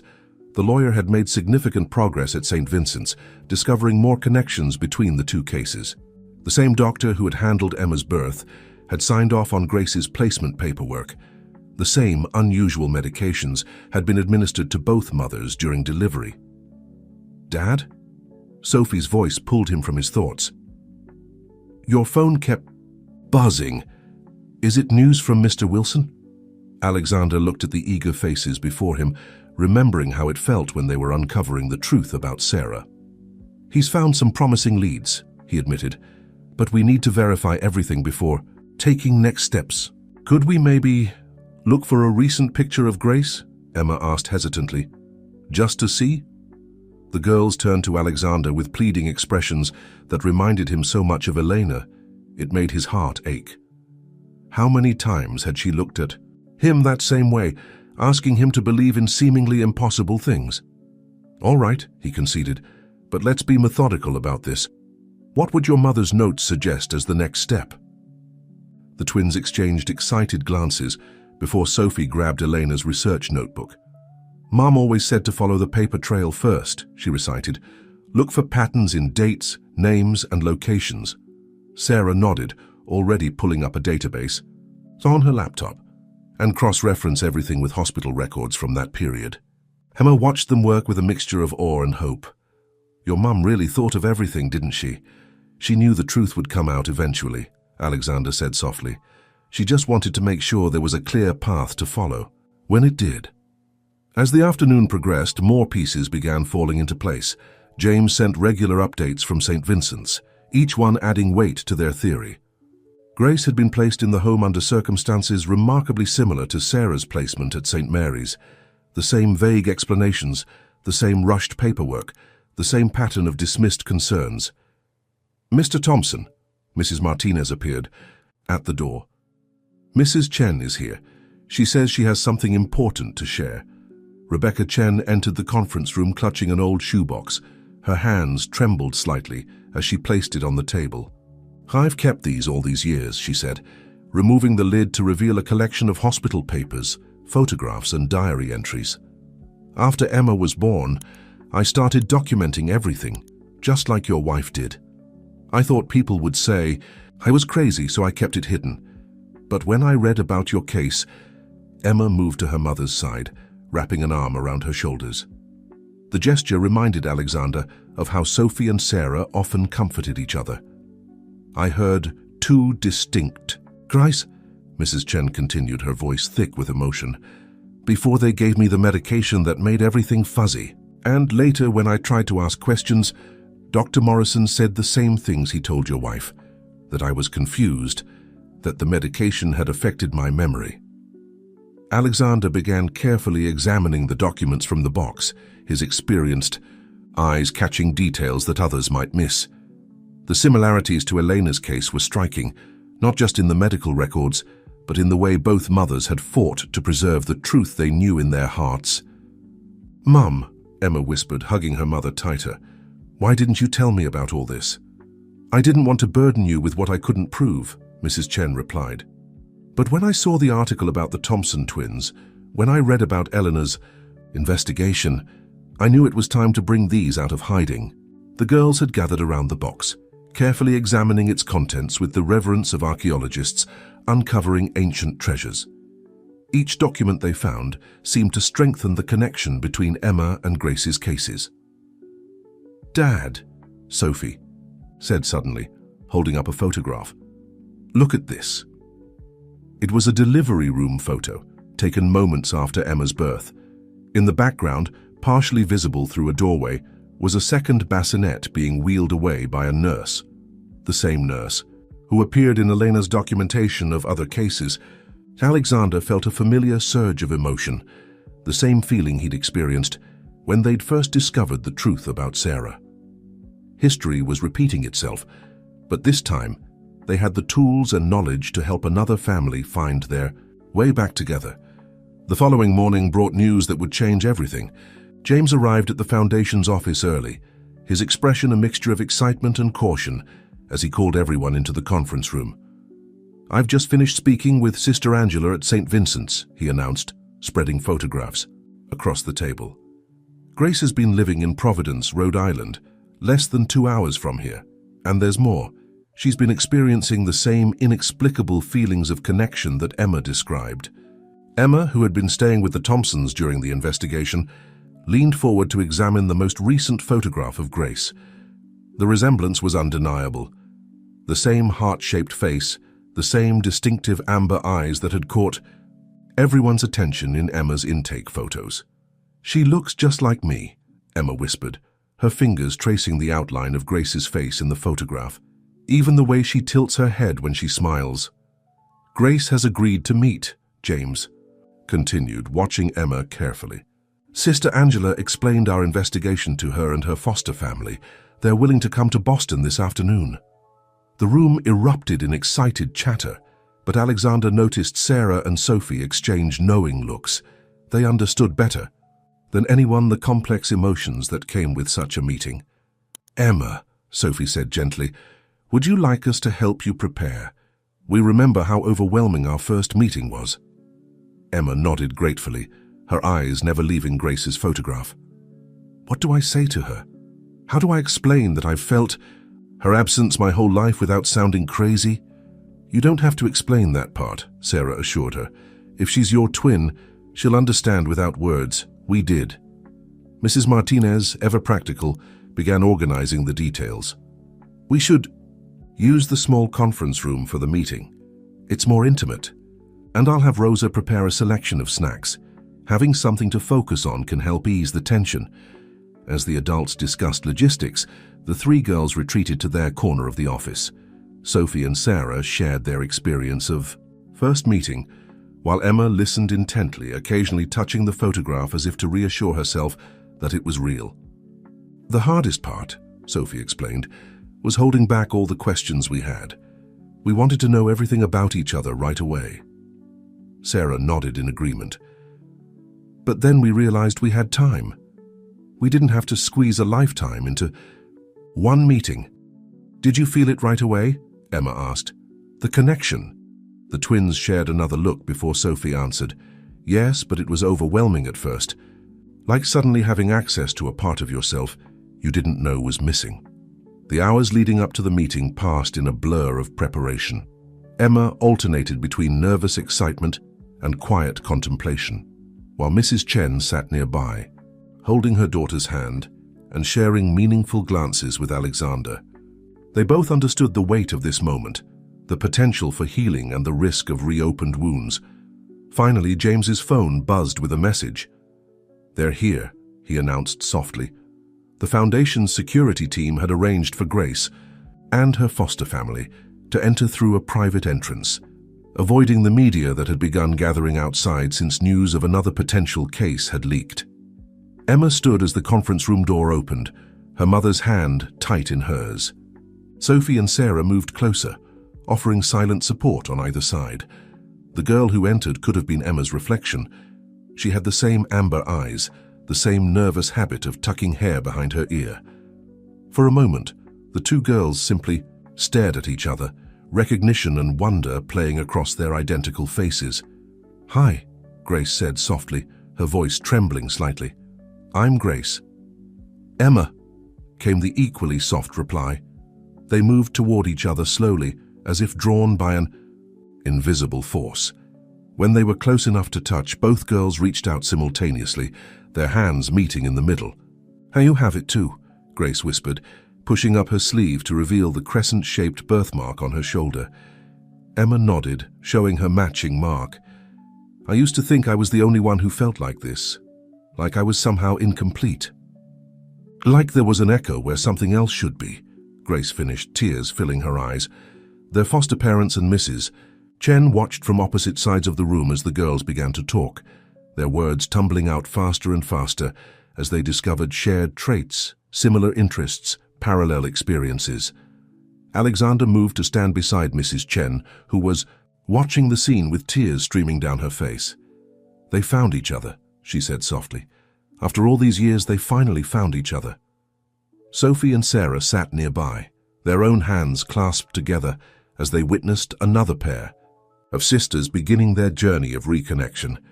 They had helped make this moment possible, using their own experience and their mother's guidance to light the way for others.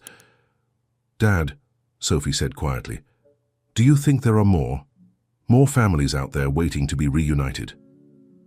Alexander looked at his daughters, seeing Elena's determination shining in their eyes. "If there are, we'll find them. That's what your mother would have wanted." As they watched Emma and Grace continue to discover each other, their connection growing stronger with each passing moment, Alexander felt Elena's presence more strongly than ever. She had known that exposing the truth about their family would create ripples of hope for others. Now watching those ripples spread He understood that her legacy would reach far beyond anything they had initially imagined. The days following Emma and Grace's reunion brought a flood of new developments. The Elena Thompson Foundation's hotline was overwhelmed with calls from families who had seen the media coverage of their story. Each call seemed to reveal another piece of the puzzle that Elena had begun to assemble years ago. Alexander sat in his office, reviewing the latest batch of reports with James, while Sophie, Sarah, Emma, and Grace worked at their designated corner, now expanded to accommodate the 2 additional investigators in training. The girls had formed an immediate bond, united by their shared experiences and determination to help others. "Look at this pattern," Sophie said, spreading out a series of documents. "All these cases happened within a 5-year period, all at hospitals where Dr. Morrison had connections." Sarah nodded, adding another file to the growing collection. And they all involved families with similar profiles, one parent with significant resources, and children who ended up in specific orphanages. "Just like us," Grace added softly, exchanging glances with Emma. The two had barely left each other's side since their first meeting, making up for lost time with an intensity that reminded Alexander of Sophie and Sarah's early days together. Mrs. Martinez entered the office carrying a tray of afternoon snacks, pausing to observe the scene before her. "Eleanor would be so proud," she said quietly to Alexander, "not just of the girls, but of how her work has grown beyond anything we imagined." Indeed, the foundation had evolved rapidly. What started as a personal mission to help the Thompson family had become a beacon of hope for dozens of potentially affected families. The wall of their main office now featured a carefully mapped network of connections, each thread representing a possible case that needed investigation. "Mr. Thompson?" The intercom buzzed with his assistant's voice. "Catherine Bennett is here for your meeting." The journalist had become an invaluable ally in their investigation, using her resources and connections to help verify leads and bring attention to the growing number of cases. She entered the office with her characteristic energy, carrying a thick folder of new information. "You're going to want to see this," she said, spreading photographs across Alexander's desk. These came from a former nurse who worked with Morrison at 3 different hospitals. She's been keeping records of everything she witnessed, waiting for the right moment to come forward. The photographs showed delivery rooms, nurseries, and hospital corridors from various facilities where Morrison had worked. In several images, the same faces appeared repeatedly, staff members who had moved with him from hospital to hospital. "It wasn't just one hospital," Catherine explained. "It was a network. Morrison and his team would rotate through different facilities, implementing the same practices wherever they went." Emma and Grace had moved closer to listen, their expressions serious. Like Sophie and Sarah, they had become deeply invested in understanding the full scope of what had happened to their family and others. "That's her," Emma said suddenly, pointing to a nurse in one of the photos. "She was there the day I was born. Mom recognized her in the delivery room photo we found." Alexander studied the image carefully. "James, we need to find this nurse. If she was part of Morrison's inner circle, she might have information about other cases." "Already on it," James replied, typing rapidly on his laptop. "Her name is Margaret Wheeler. She left the medical field shortly after Morrison's resignation and moved to Florida." "I want to help interview her," Sarah said firmly, Sophie nodding. In agreement beside her, Alexander started to protest, but Catherine interrupted gently. "Actually, that might not be a bad idea. These girls have a unique perspective on the situation. They know what questions to ask, because they've lived it." "We could go as a team," Sophie suggested. "Sarah and I have experience with these interviews. Now and Emma and Grace could share their story too. It might help Mrs. Wheeler understand why this is so important." The adults exchanged glances, considering the proposal. The girls had proven themselves remarkably capable and insightful in their investigation work. "We'd need to be careful," James cautioned. "Margaret Wheeler might not be willing to talk, especially if she was deeply involved in Morrison's activities." "But she kept these records," Grace pointed out, gesturing to the photographs. "That must mean part of her wanted the truth to come out eventually." Mrs. Martinez, who had been quietly observing, spoke up.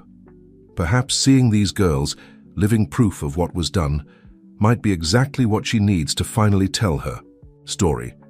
Alexander looked at the four girls, seeing in their faces the same determination that had driven Eleanor in her research. They had taken up her mission with a passion that went beyond simple curiosity or justice. For them, this was about healing, not just their own families, but potentially dozens of others who might be searching for their missing pieces. "We'll make arrangements," he decided. "But we do this carefully, professionally. No promises or accusations. We're just there to listen and learn." The girls broke into excited discussion, already planning their approach to the interview. Alexander watched them work, struck by how naturally they had fallen into their roles as investigators.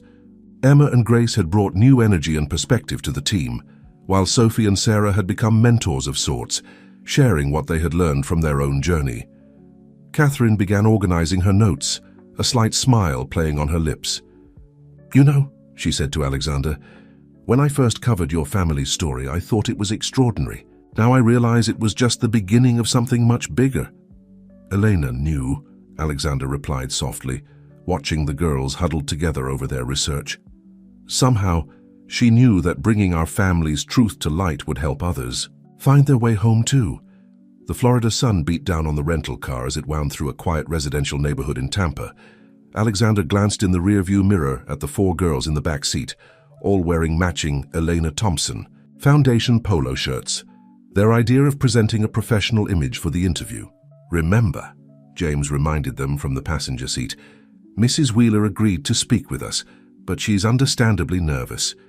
We need to be patient and respectful." The house they pulled up to was modest, with well-tended flower beds and a small American flag by the door. Margaret Wheeler had agreed to meet them after weeks of careful communication through her lawyer, but the tension was palpable as they approached the front door. A woman in her 60s opened the door before they could knock. Her hair was silver, her face lined with age and worry, but her eyes were sharp as they took in the group before her, particularly the two sets of identical twins. "You must be the Thompson girls," she said softly, her gaze moving between Sophie and Sarah. "And you're Emma and Grace. I remember the day you were born." The admission hung in the air for a moment before Mrs. Wheeler stepped back, inviting them inside. The living room was neat and comfortable, with photographs covering the walls, mostly of landscapes and flowers, Alexander noticed, but no family pictures. "I've been following your foundation's work," Mrs. Wheeler said as they settled into seats. "When I saw the article about the Thompson twins, I knew it was only a matter of time before more cases came to light." "Is that why you kept records?" Sarah asked gently, pulling out her notebook, a habit she'd developed during their investigations. Mrs. Wheeler's hands twisted in her lap. "At first I told myself I was just being thorough, but deep down, I knew what we were doing was wrong. Dr. Morrison had a way of making it sound reasonable, placing babies with families who could provide better opportunities, protecting mothers from additional stress." "But they were separated from their families," Emma said, her voice quiet but firm. "From their sisters." "Yes," Mrs. Wheeler whispered, tears forming in her eyes. "I tried to justify it. The wealthy families could provide everything a child needed. The others would be placed in good homes, given chances they might not have had otherwise. But watching you girls now, seeing how you found each other despite everything, I know we were wrong." Sophie leaned forward. "Mrs. Wheeler, we're not here to judge you. We just want to understand, to help other families who might be searching for each other." The former nurse nodded, rising to retrieve a large box from a nearby closet. "I kept everything," she explained, setting it on the coffee table. "Every case I witnessed, every transfer I was part of. I couldn't bring myself to destroy the records even after I left nursing." As they began going through the documents, a pattern emerged that confirmed their suspicions.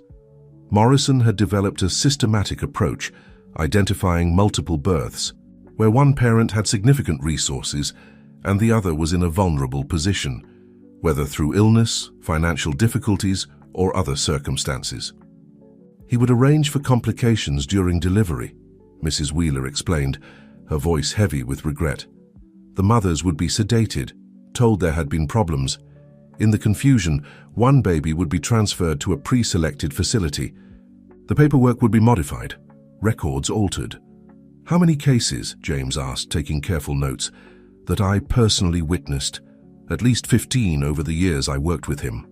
But Morrison operated at multiple hospitals, had other teams. The total number could be much higher. Grace, who had been quietly observing, spoke up. Why did you stay? If you knew it was wrong? Mrs. Wheeler's face crumpled slightly. Fear, at first. Morrison made it clear that our careers would be over if we spoke up. Then guilt. The weight of knowing became too heavy to bear. How could I come forward without admitting my own role? But watching your stories unfold in the media, seeing the healing that's possible, I knew it was time. Elena knew people would come forward, Alexander said softly. She believed that once the truth started emerging, others would find the courage to speak up. Mrs. Wheeler wiped her eyes. Your wife was remarkable, Mr. Thompson. She came closer to exposing the truth than anyone else had. When I heard about her passing, I almost came forward then, but fear held me back. I'm sorry. You're helping now, Sarah assured her. That's what matters. The girls worked methodically through the records, their experience from previous investigations evident in their organized approach. They identified patterns, cross-referenced dates and locations, and carefully documented everything that might help locate other separated families. There's something else you should know, Mrs. Wheeler said as the afternoon wore on. Morrison didn't work alone. There were board members, administrators at various hospitals who helped cover everything up. Some of them are still in positions of power. James straightened in his chair. We'll need names, dates, anything you can provide. These people need to be held accountable. And we need to protect the families who are just discovering the truth, Sophie added, showing wisdom beyond her years. As they prepared to leave, Mrs. Wheeler stopped them at the door. I've carried this burden for so long, she said, looking at the four girls. Watching you together, seeing how you've turned your pain into purpose, it gives me hope that some good can come from all of this. Back in the car, the girls immediately began organizing their notes, their excitement about the new information tempered by the weight of what they had learned. Dad, Sophie said thoughtfully, we're going to need a bigger office and more help. Alexander smiled, reminded again of Elena's vision. I think you're right. This is becoming bigger than we imagined. But that's good, isn't it? Grace asked. The bigger it gets, the more families we can help. Exactly what Mom would have wanted, Sarah agreed, sharing a knowing look with her sister. As they drove back to their hotel, Alexander reflected on how far they had come from that chance encounter in the park. Elena's quest for truth had grown into something extraordinary, a movement led by the very children whose lives had been affected, working to ensure that other families would have the chance to be whole again. The Elena Thompson Foundation's headquarters buzzed with unprecedented activity. In the weeks following Margaret Wheeler's revelations, the organization had grown exponentially. New staff members occupied recently renovated offices, while volunteers managed the constantly ringing phones. At the heart of it all, the four girls maintained their special corner, now equipped with additional computers and a dedicated research space. Another match confirmed, Sophie announced, hanging up her phone with barely contained excitement. A family in Chicago just got their DNA results. They match with a girl in Seattle. Same birth date, same hospital, same circumstances. Sarah immediately began updating their digital database, which had become an intricate web of connections linking separated families across the country. That's the third confirmation this week, she noted, adding another pin to their interactive map. Emma and Grace, who had officially joined the Foundation's youth outreach program, were reviewing letters from other children in orphanages and foster homes who suspected they might have siblings. Listen to this one, Grace said, holding up a letter. This girl in Texas says she's always had dreams about a sister who looks just like her. She saw our story on the news and recognized the feeling we described, that constant sense that something was missing. Alexander watched from his office doorway, marveling at how naturally the girls had taken to their roles. They had become the heart of the Foundation, their personal experiences lending credibility and understanding to their interactions with other families. Mr. Thompson. His assistant appeared with a tablet displaying breaking news. The hospital. Board in Philadelphia just announced an internal investigation. They're specifically citing Mrs. Wheeler's testimony. The ripple effect of Margaret Wheeler's confession had been extraordinary. Other former hospital staff members had begun coming forward, each new testimony adding weight to their case. Morrison's network was unraveling rapidly, exposing decades of systematic deception. James burst into the office, his usually calm demeanor animated with urgency. "We've got something big," he announced, settling into a chair. "Remember those board members Mrs. Wheeler mentioned? One of them wants to talk." The girls immediately abandoned their tasks, gathering around to listen. They had earned their place in these discussions, their insights often proving invaluable. "Dr. Patricia Collins," James continued, pulling up a file on his laptop. "She was on the board at 3 different hospitals where Morrison worked. She says she has documentation that could help us identify dozens more cases." "Why is she coming forward now?" Sarah asked, her experience making her cautiously optimistic.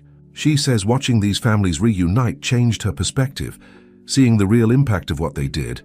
James paused, glancing at the 4 girls. "She says she can't stay silent anymore." Alexander studied the preliminary information James had brought.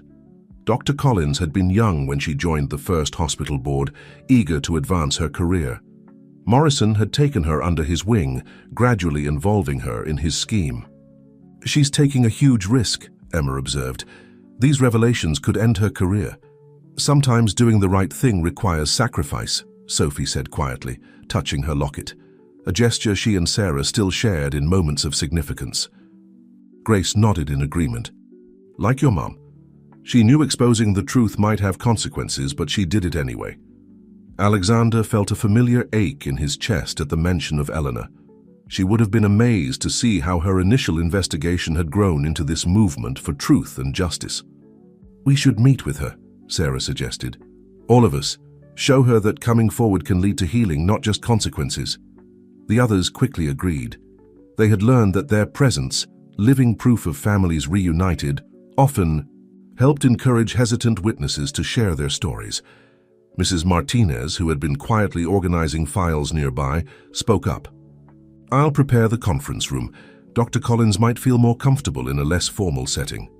As preparations for the meeting began, Catherine Bennett arrived for her weekly update. The journalist had become a trusted ally, helping to manage media coverage of their growing investigation. "The public response has been overwhelming," she reported, showing them the latest analytics. "Your story has inspired people across the country to question similar adoption irregularities. Support groups are forming in multiple cities." "Mum would have loved that," Sophie said, smiling at Sarah. "She always said the truth has a way of creating communities." Alexander watched as the girls returned to their work, each focused on their specific tasks, but moving in synchronized harmony. Emma and Grace had adapted seamlessly to the Foundation's mission, their own experience adding another layer of understanding to their investigations.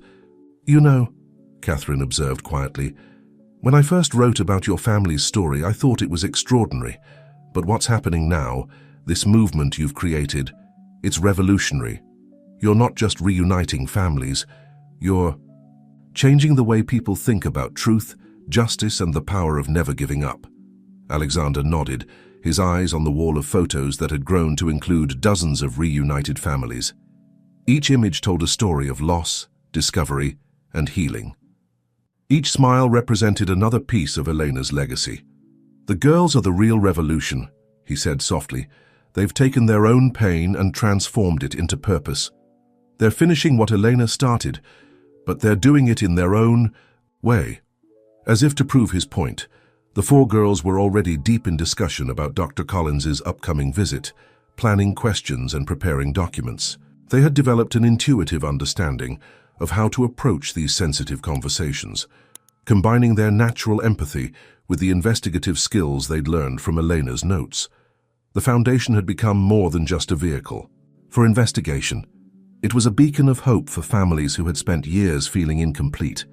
And at its heart were 4 extraordinary girls who refused to let fear or convention stand in the way of uncovering the truth. Dr. Patricia Collins arrived at the Foundation on a rainy Tuesday morning, her professional demeanor barely masking her nervous energy. She paused in the lobby, taking in the wall of family photos, dozens of smiling faces telling stories of reunion and reconciliation. "Welcome, Dr. Collins," Sophie greeted her, professional despite her youth. "I'm Sophie Thompson, and this is my sister Sarah. And I'm Emma Chen," Emma added, stepping forward with Grace. "This is my sister Grace. We're the second case the Foundation helped solve." Dr. Collins looked between the two sets of twins, her composed facade cracking slightly. "I remember both your cases," she said softly. "I was on the board when the decisions were made." Alexander led them to the conference room, where Mrs. Martinez had arranged comfortable seating and refreshments. The setup was intentionally informal.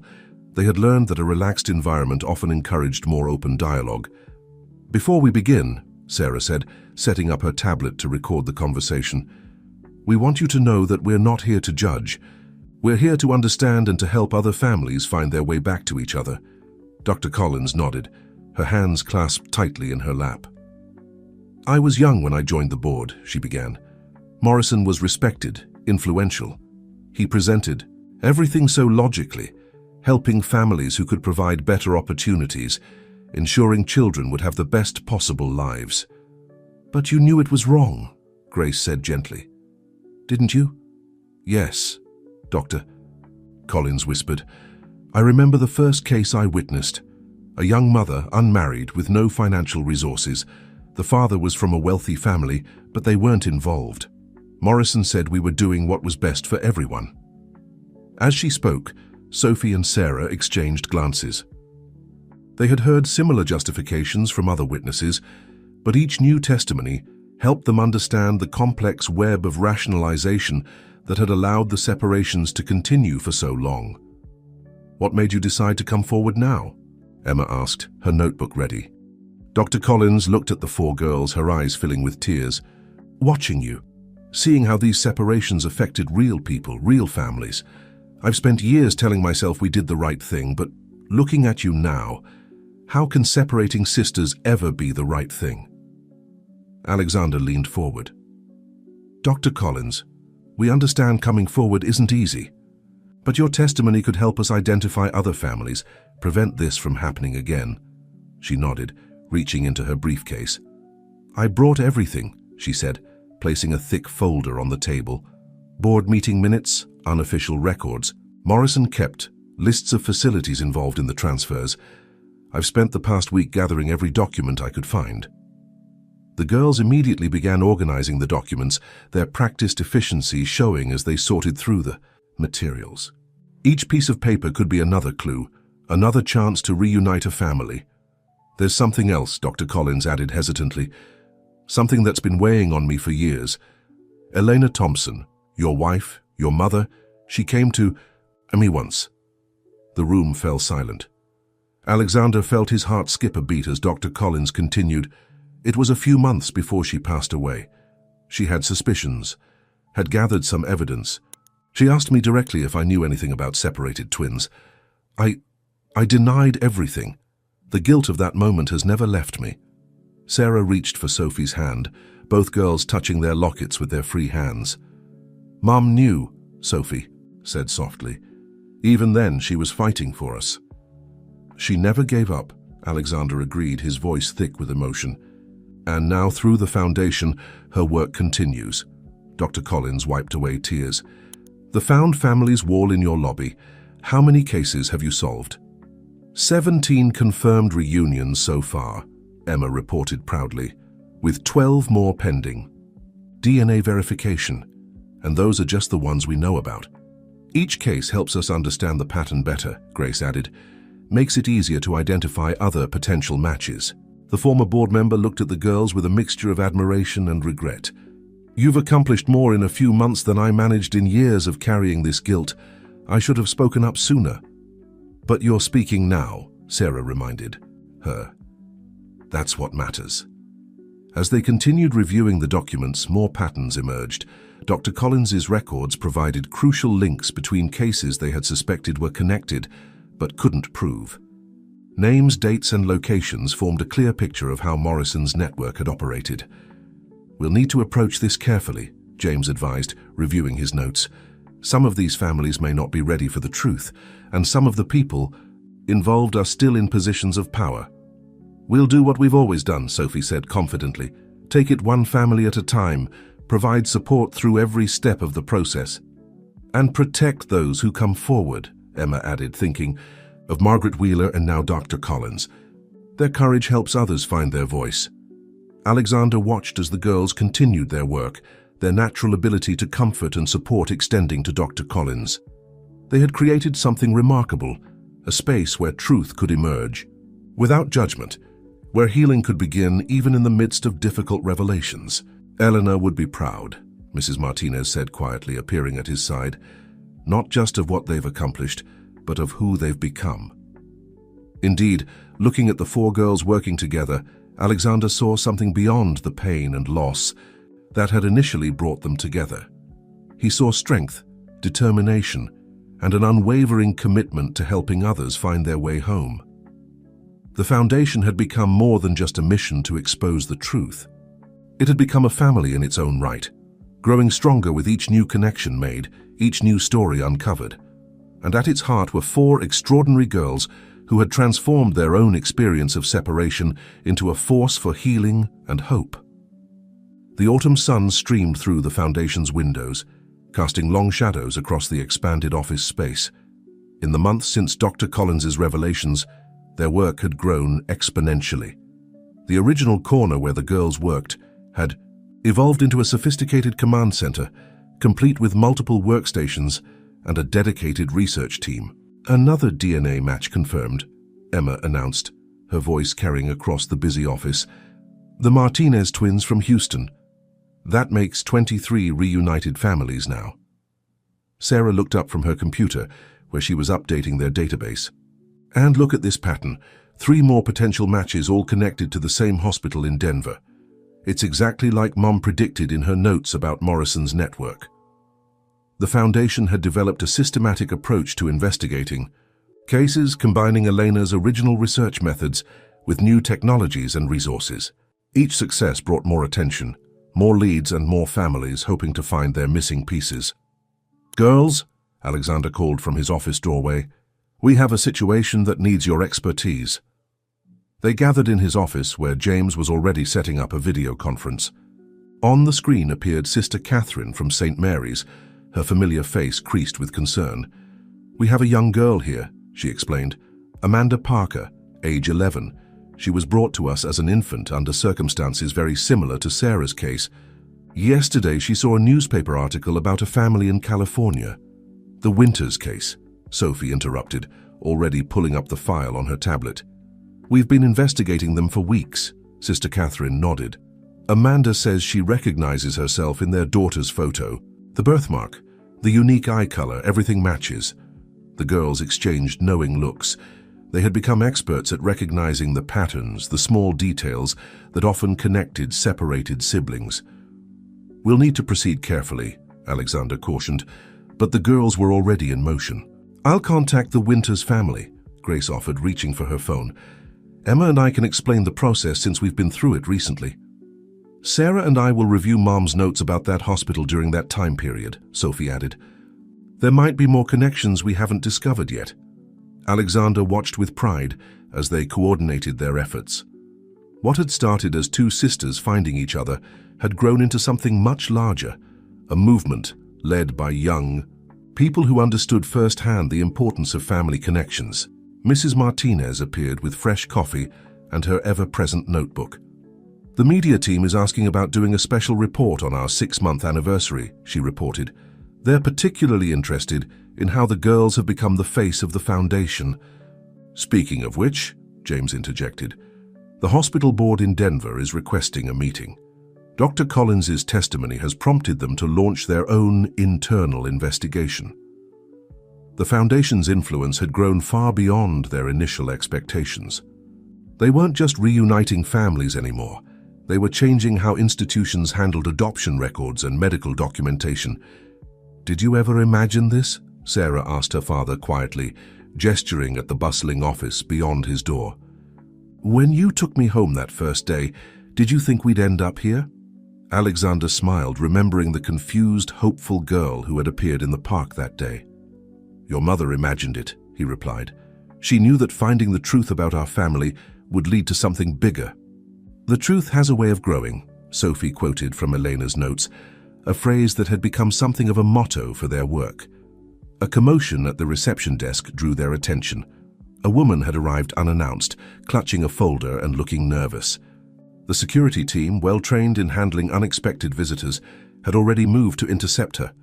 "Wait," Emma called out, studying the woman's face. "She looks like one of the nurses from the photos Mrs. Wheeler gave us." The woman turned. They heard Emma's voice, her eyes widening as she took in the two sets of twins. "I worked with Dr. Morrison," she said, her voice trembling, "at 3 different hospitals. I've been following your work in the news, and I can't stay silent anymore." The girls immediately shifted into their well-practiced routine for handling new witnesses. Grace went to get water, while Sophie and Sarah guided the woman to their interview room. Emma retrieved their standard documentation forms, her movements synchronized with her sister's without need for words. "What's your name?" Sarah asked gently, once they were settled. "Linda Martinez," the woman replied, no relation to their Mrs. Martinez. "I was a delivery nurse for 20 years. I saw things that have haunted me ever since." Alexander watched from the doorway as his daughters and their friends handled the interview with remarkable professionalism. They had developed an intuitive understanding of how to make witnesses feel comfortable, how to ask the right questions, how to piece together fragments of information into a coherent narrative. "We'll need to verify everything," James reminded them quietly. "Of course," Sophie agreed, "but look at these hospital records she brought. They match the timeline we already established from Dr. Collins's documents."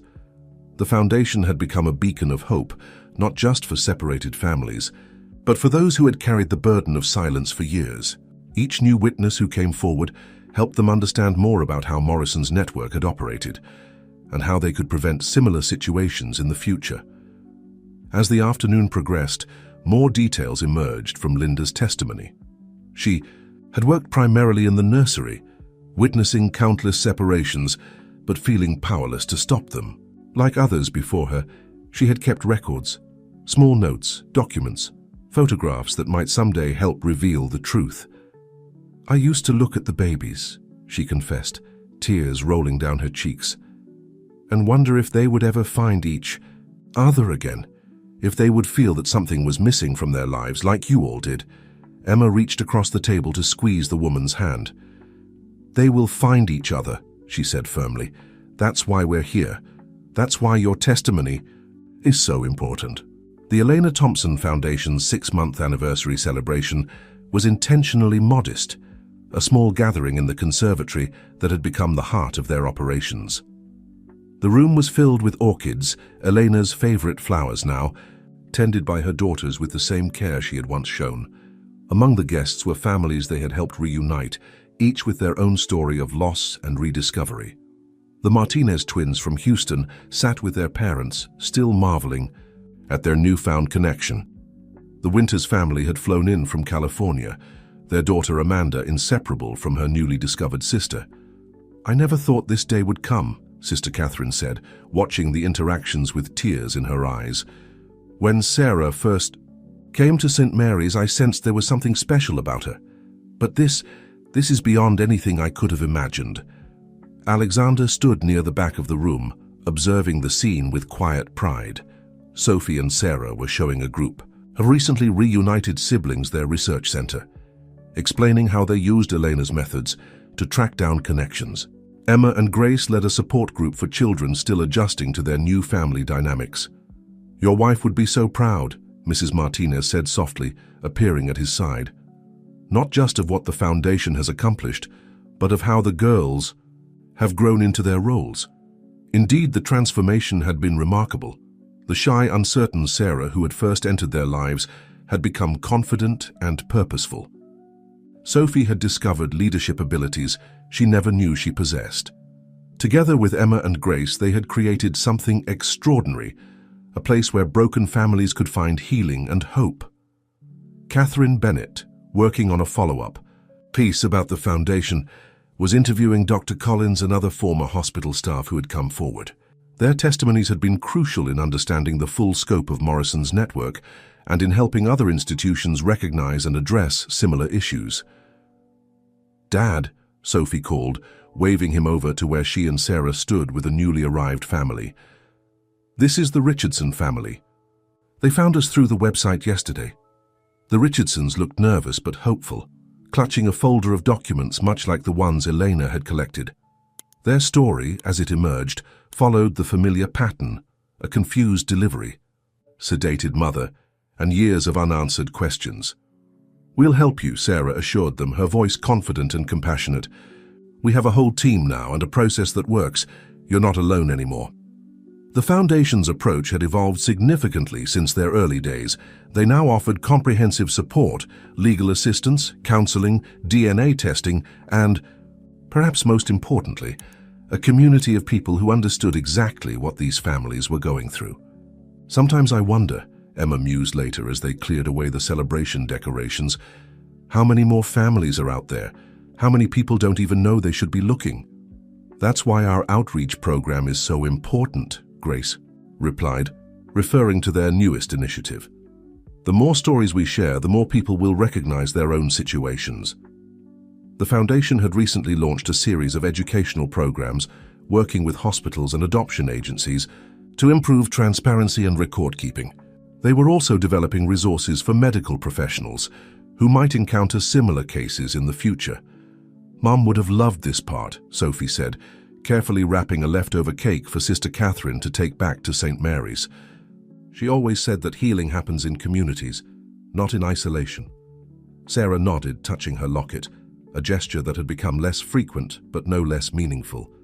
"Remember what she wrote in her letter? About how the truth has a way of creating connections." "Speaking of connections," James interrupted, approaching with his tablet, "the Denver Hospital Board just confirmed our meeting for next week. They're interested in implementing our recommended protocols for multiple birth deliveries." Alexander watched as the girls immediately began planning their presentation, their enthusiasm unchanged despite the long day. They had become experts at sharing their story in ways that inspired institutional change while protecting the privacy of the families involved. Mrs. Martinez began turning off lights in the conservatory, leaving only the soft glow of decorative lanterns. The orchids cast delicate shadows on the walls, reminiscent of the day Elena had first planted them. "You know what makes this place special," she said thoughtfully. "It's not just about reuniting families. It's about creating a space where healing can happen naturally, where people can find their way back to each other in their own time." Alexander agreed, thinking of how their own family's journey had led to this moment. The Foundation had become more than just a mission to expose the truth. It was a living testament to Elena's belief in the power of love and persistence. As the evening wound down, the four girls gathered in their favorite corner, surrounded by the evidence of their work: maps showing connected cases, folders of ongoing investigations, and most importantly, the wall of smiling photographs showing families made whole again. "Sometimes I think about that day in the park," Sarah said softly. "How scared I was to speak up, to say what I believed to be true." "I'm glad you did," Sophie replied, hugging her sister. "Look at all the good that's come from that one moment of courage." Emma and Grace nodded in agreement, their own story of reunion now woven inextricably into the Foundation's larger narrative. Together they had created something beautiful from their experiences of loss and separation, a place where truth could emerge, where healing could begin, and where families could find their way home. The morning sun filtered through the windows of the Denver Medical Center's boardroom, where Alexander sat with Sophie and Sarah, preparing for their presentation. The girls had insisted on being part of this meeting, arguing that their personal experience would make the strongest case for institutional change. "Remember," James whispered as board members began filing in, "these people are allies now. Dr. Collins's testimony changed everything. Indeed, the atmosphere was different from their earlier confrontations with hospital administrators. Instead of defensive posturing, they were met with genuine interest and concern. Dr. Helen Rivera, the current board chair, had been particularly vocal about wanting to make amends for past wrongs. Before we begin, Dr. Rivera addressed the room, I want to thank the Elena Thompson Foundation for agreeing to help us implement new protocols. What happened under Morrison's leadership was a breach of trust that we're committed to rectifying. Sophie opened their presentation with the story that had started it all, her reunion with Sarah. The board members listened intently as she described the moment in the park, the discovery of Elena's research, and the growing network of families they had helped since then. Our mother knew that exposing the truth about our separation would lead to more discoveries, Sarah continued, her voice steady and confident. But she also believed in the power of institutions to change, to do better once they understood the impact of their actions. The presentation moved into the practical aspects of their proposed changes. The foundation had developed comprehensive guidelines for handling multiple births, ensuring transparency and maintaining detailed records. They had also created support systems for families who might face challenging circumstances during pregnancy and delivery. The key, Alexander explained, is creating an environment where ethical concerns can be raised without fear of retaliation. Many of our witnesses have told us they stayed silent because they felt powerless to challenge the system. Back at the Foundation's office, Emma and Grace were coordinating with their expanding network of support groups. The Foundation now offered regular meetings for reunited families, helping them navigate the complex emotions that came with rediscovering lost siblings. Another call from St. Vincent's, Grace announced, as Alexander, Sophie, and Sarah returned from Denver. They've identified 3 more cases that match Morrison's pattern. Sister Angela is already reviewing their records. The Foundation's work had created a ripple effect throughout the adoption and medical communities. Orphanages and hospitals across the country were re-examining their historical records, looking for patterns they might have missed before. We should organize a conference, Sophie suggested during their afternoon strategy meeting. Bring together all the institutions we've worked with, share best practices, create a unified approach to handling these cases. Mom would have loved that idea, Sarah agreed, already pulling up their contact database. She always said that lasting change happens through collaboration, not confrontation. Mrs. Martinez, who had been quietly observing from her desk, spoke up. Why not make it an annual event?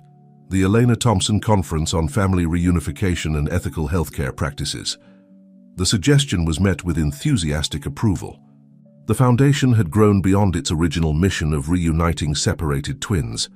It was now shaping policy, influencing institutional practices, and creating lasting change in the healthcare system.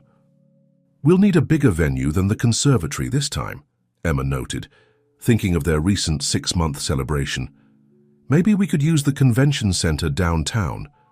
Alexander watched as the girls began planning, their natural organizational abilities shining through. They had grown so much in these past months, taking on responsibilities that would have seemed impossible when they first started. Dad? Sophie called, noticing his thoughtful expression. What do you think about inviting some of the families? We've helped to speak at the conference. Let them share their stories directly. That's exactly what your mother would have suggested, he replied, smiling at how often Elena's influence appeared in their work. Personal stories have a way of making abstract issues real and immediate. As the day progressed, more developments unfolded. Catherine Bennett called with news that her latest article had prompted another former nurse to come forward with records from a hospital in Seattle. James received confirmation that 3 more DNA tests had come back positive, confirming suspected matches they had been investigating. It never stops amazing me, Grace said as they updated their wall of success stories, how each new case leads to another. It's like Mom's research was just the beginning of a much bigger story. That's because she understood something fundamental, Sarah replied, adjusting a photograph of recently reunited twins from Michigan. She knew that truth doesn't exist in isolation. Each revelation connects to others, creating a web of understanding that grows stronger with every new discovery. The Foundation's office hummed with activity as staff members coordinated various projects, support group meetings, investigation follow-ups, legal consultations. What had started in one corner of Alexander's corporate building now occupied an entire floor, with plans to expand further. "We're going to need more help soon," Emma observed, reviewing their growing caseload. "Maybe we could start an internship program, train other young people who want to help with family reunification work." The suggestion sparked an animated discussion about the Foundation's future. They had already developed comprehensive training materials based on Elena's methods and their own experiences. Why not share that knowledge with others who felt called to this work? "Think about it," Sophie said excitedly. "We could create a whole network of investigators and support staff, all trained to handle these cases with the same care and attention, to detail that Mom used in her research." Alexander listened to their plans with pride and a touch of amazement. Eleanor's quest for truth had grown into something far beyond what any of them had imagined. Through their daughter's dedication and hard work, her legacy was touching lives across the country, creating positive change in ways that would continue long into the future. As autumn painted Central Park in shades of gold and crimson, Sophie and Sarah stood near the spot where they had first met. The bench where Alexander had sat that fateful day was now marked with a small plaque, a dedication to Elena Thompson and the foundation that bore her name. "It feels like a lifetime ago," Sarah mused, touching her locket. "I was so scared that day, but something inside me knew I had to speak up." "And now look at us," Sophie replied, gesturing to the small crowd gathering nearby. They had chosen this meaningful location for a special announcement, the official launch of the Elena Thompson Foundation's Youth Ambassador Program. Emma and Grace were already setting up the presentation materials, coordinating with the Foundation's media team. They had selected 20 young people from across the country to be the first cohort of ambassadors, each with their own connection to family separation and reunion. "Ready?" Alexander asked, approaching with Mrs. Martinez. They had both watched the girls grow into their leadership roles, becoming advocates and mentors for others facing similar journeys. The ceremony began with Sarah sharing their story, not just of finding each other, but of discovering their mother's legacy and building something meaningful from their experience. Sophie followed with an overview of the Foundation's accomplishments. 37 families reunited, 15 hospitals implementing new protocols, and countless lives touched by their work. "But today isn't about looking back," Emma announced, stepping forward.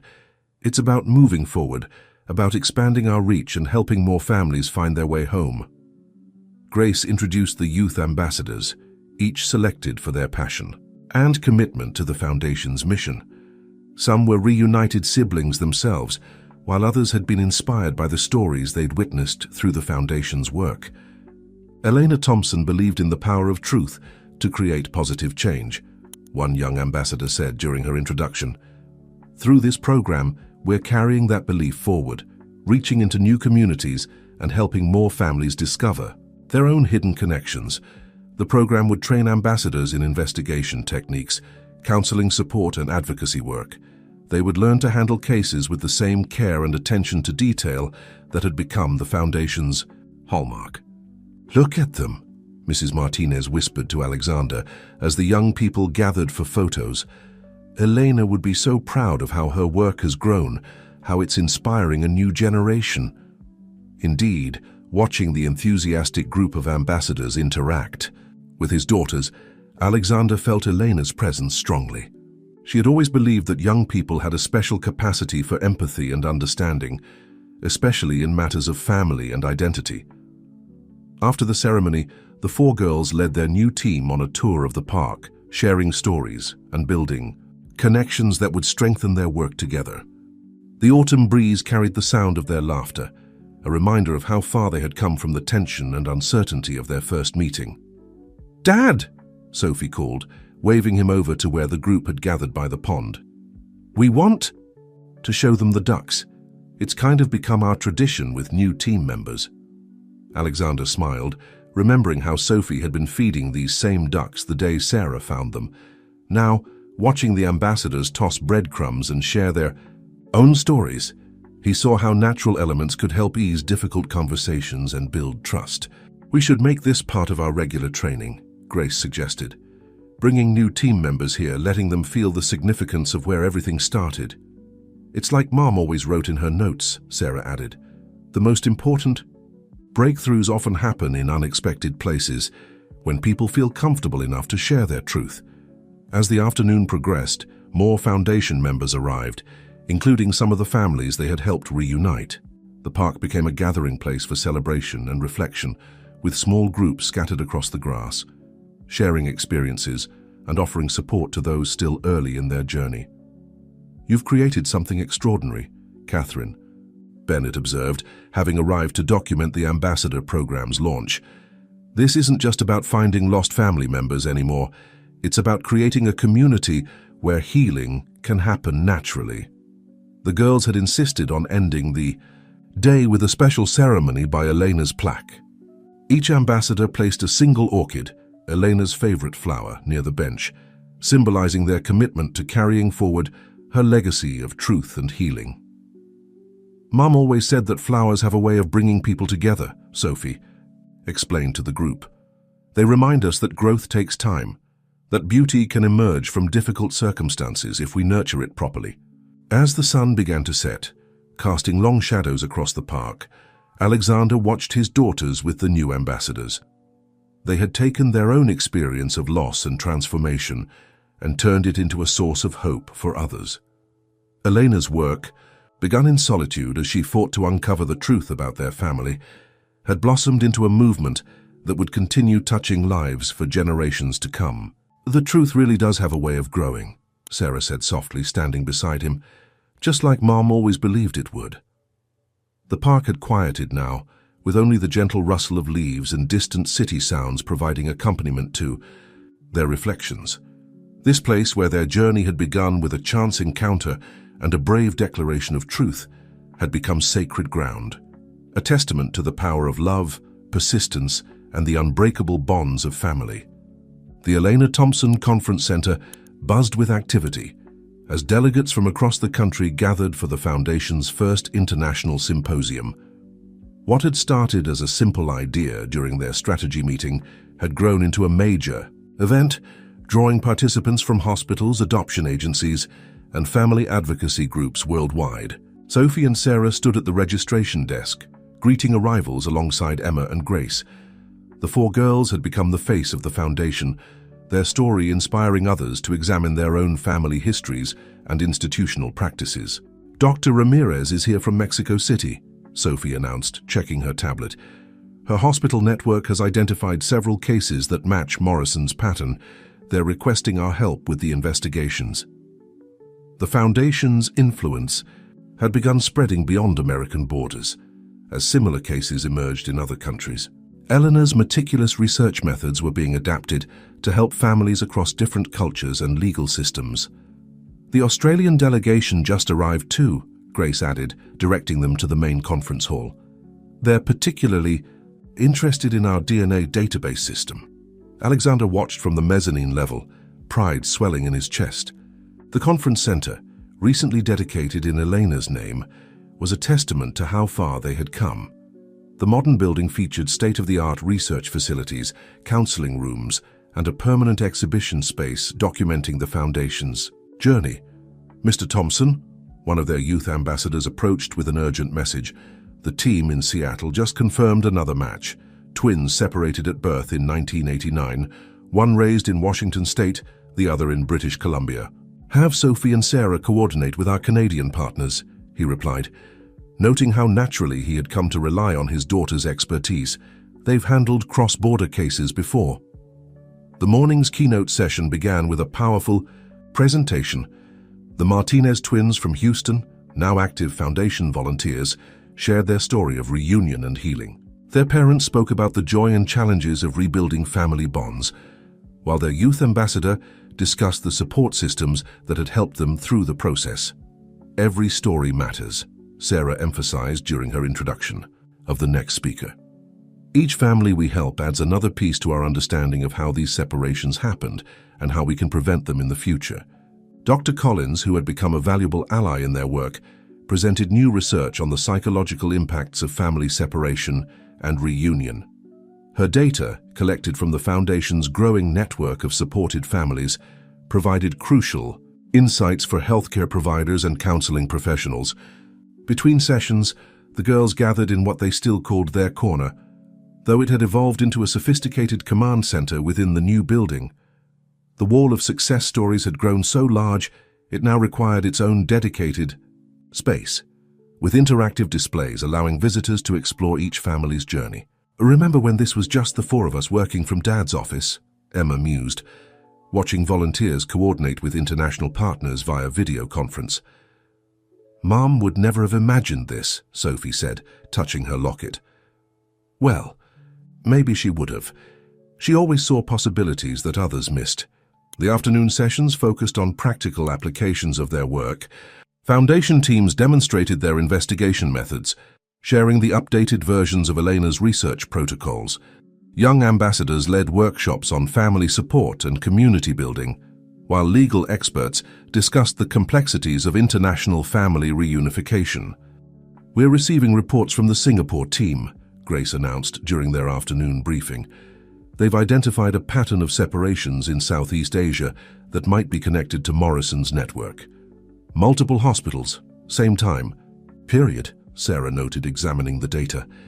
"And look at this. Some of the administrative staff had connections to the hospitals we investigated here."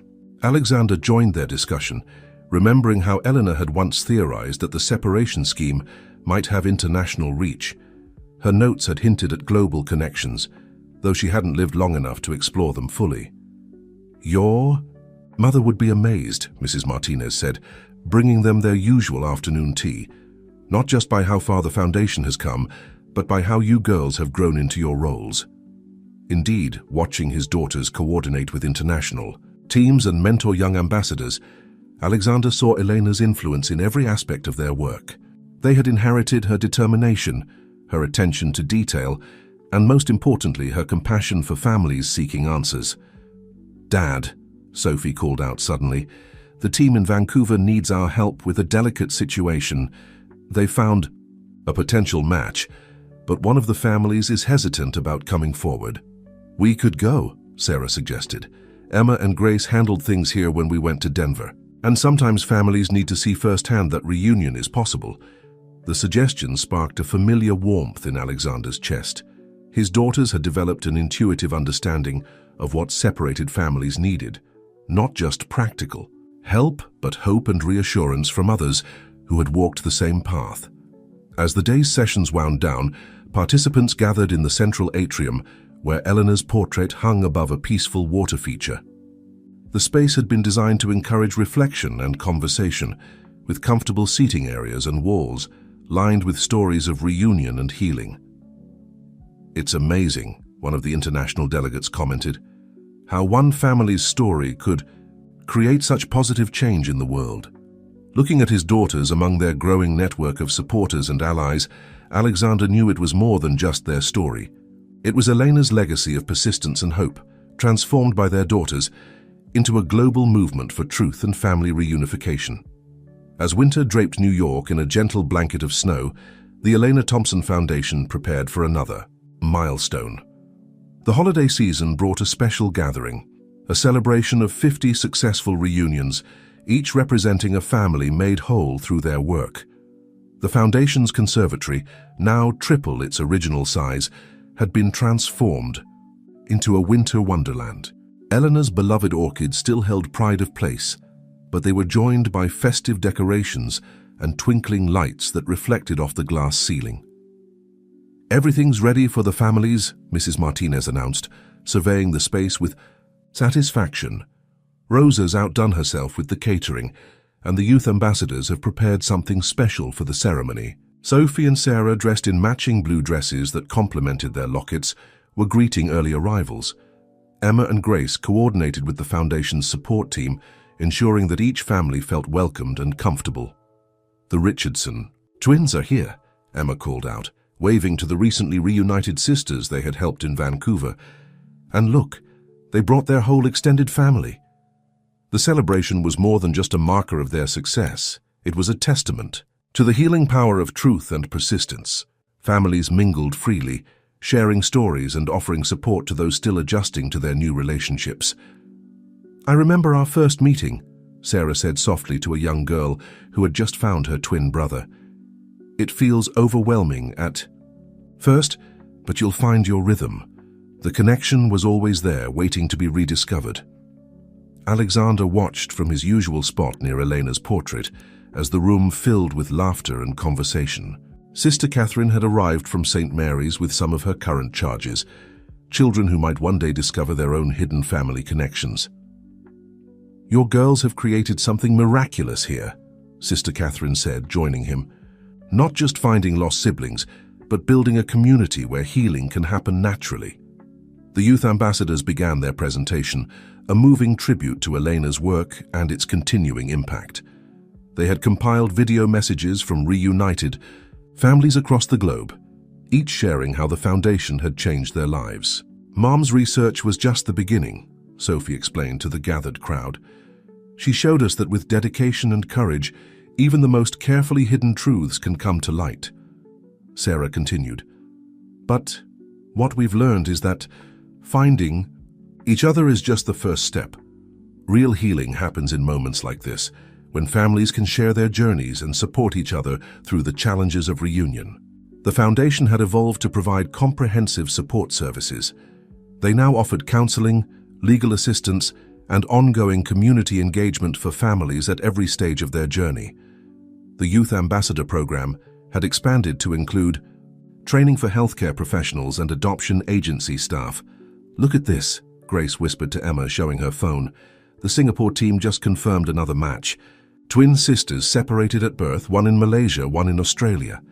Our 51st reunion," Emma noted with a smile. "Should we tell everyone?" But before they could share the news, the youth ambassadors called everyone's attention to a special presentation. They had created a memorial wall featuring photographs of all 50 reunited families, with Elena's portrait at the center.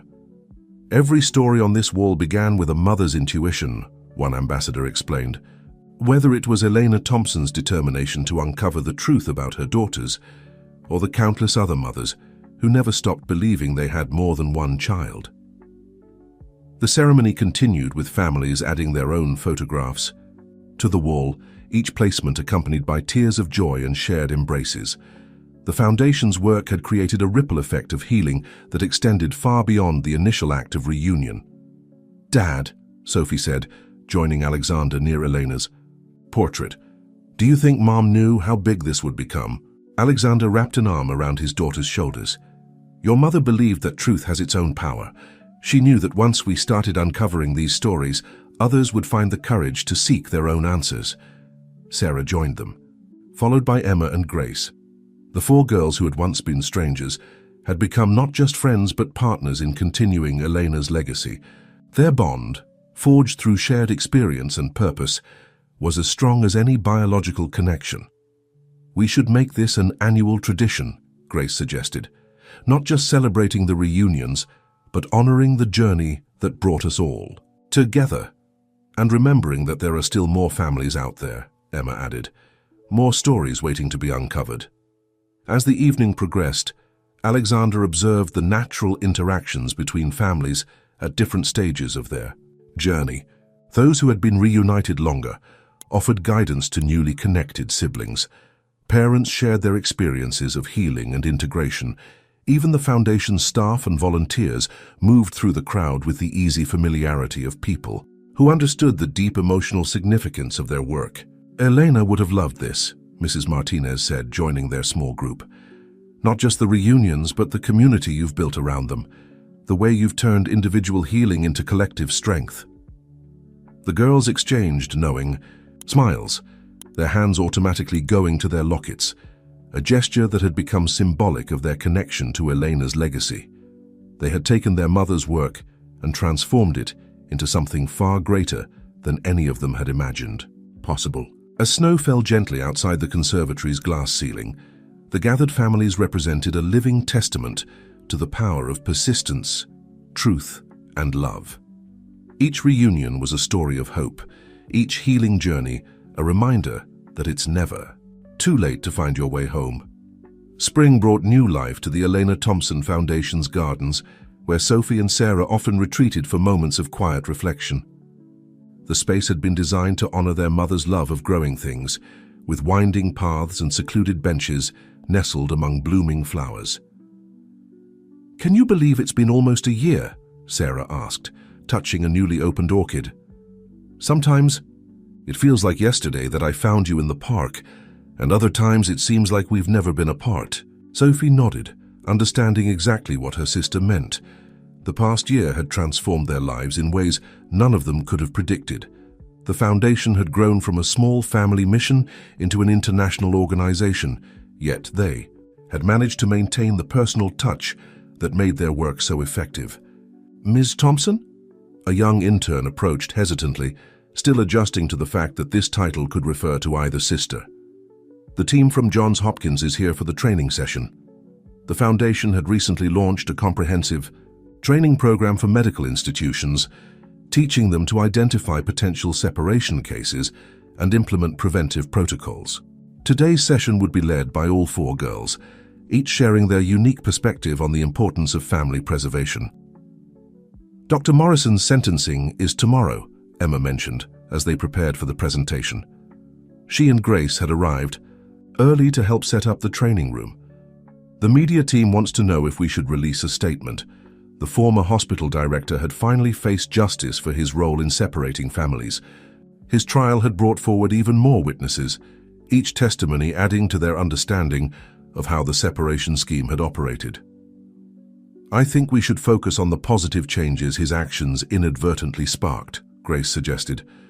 "How exposing the truth led to better practices and reunited families."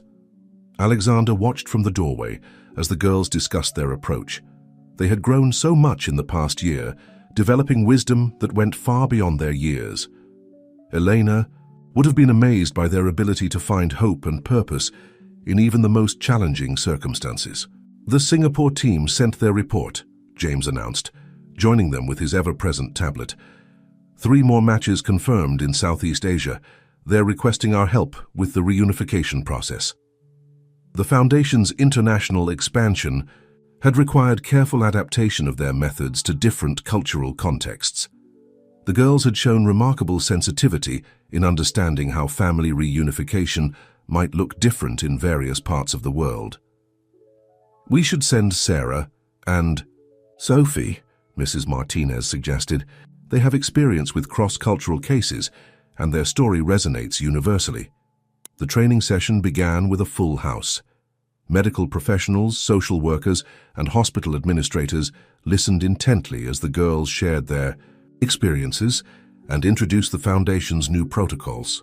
"What we learned from our mother's research," Sophie explained, standing confidently at the podium, "is that prevention is just as important as reunion.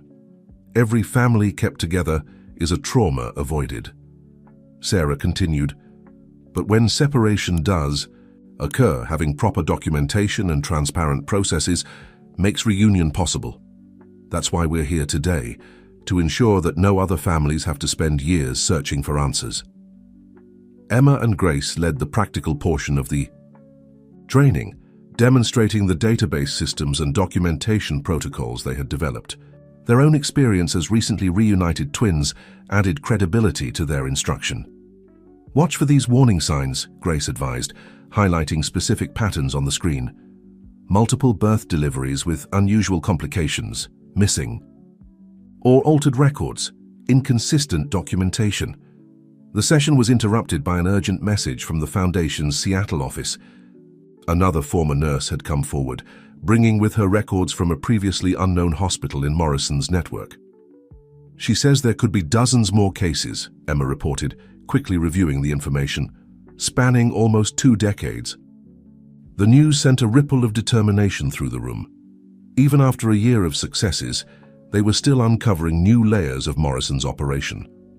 But now they had the resources, experience, and support network to handle whatever they found. "Mom always said the truth has a way of emerging in its own time," Sarah reflected, sharing a meaningful look with Sophie. She knew we just had to be patient and persistent. As the training session concluded, Alexander found himself in Elena's garden, surrounded by the spring blooms she would have loved. The Foundation had become everything she had hoped for and more: a force for healing, a catalyst for change, and a testament to the power of maternal love. "Sir?" Mrs. Martinez appeared with his afternoon coffee. The girls want to show you something before the day ends. In the research center, Sophie, Sarah, Emma, and Grace had assembled a presentation. That took his breath away. They had mapped out every case the Foundation had handled, creating a visual representation of families reunited and lives transformed. "Look at this, Dad," Sophie said excitedly. "Each light represents a family we've helped. When we started, there were just the 4 of us. Now look how many lights are shining." The map glowed with countless points of light, each representing a story of loss, discovery, and reunion. But more than that, it showed the interconnected nature of their work. How each reunion created ripples that led to more discoveries, more healing, more hope. "Elena would be so proud," Mrs. Martinez whispered, wiping away tears.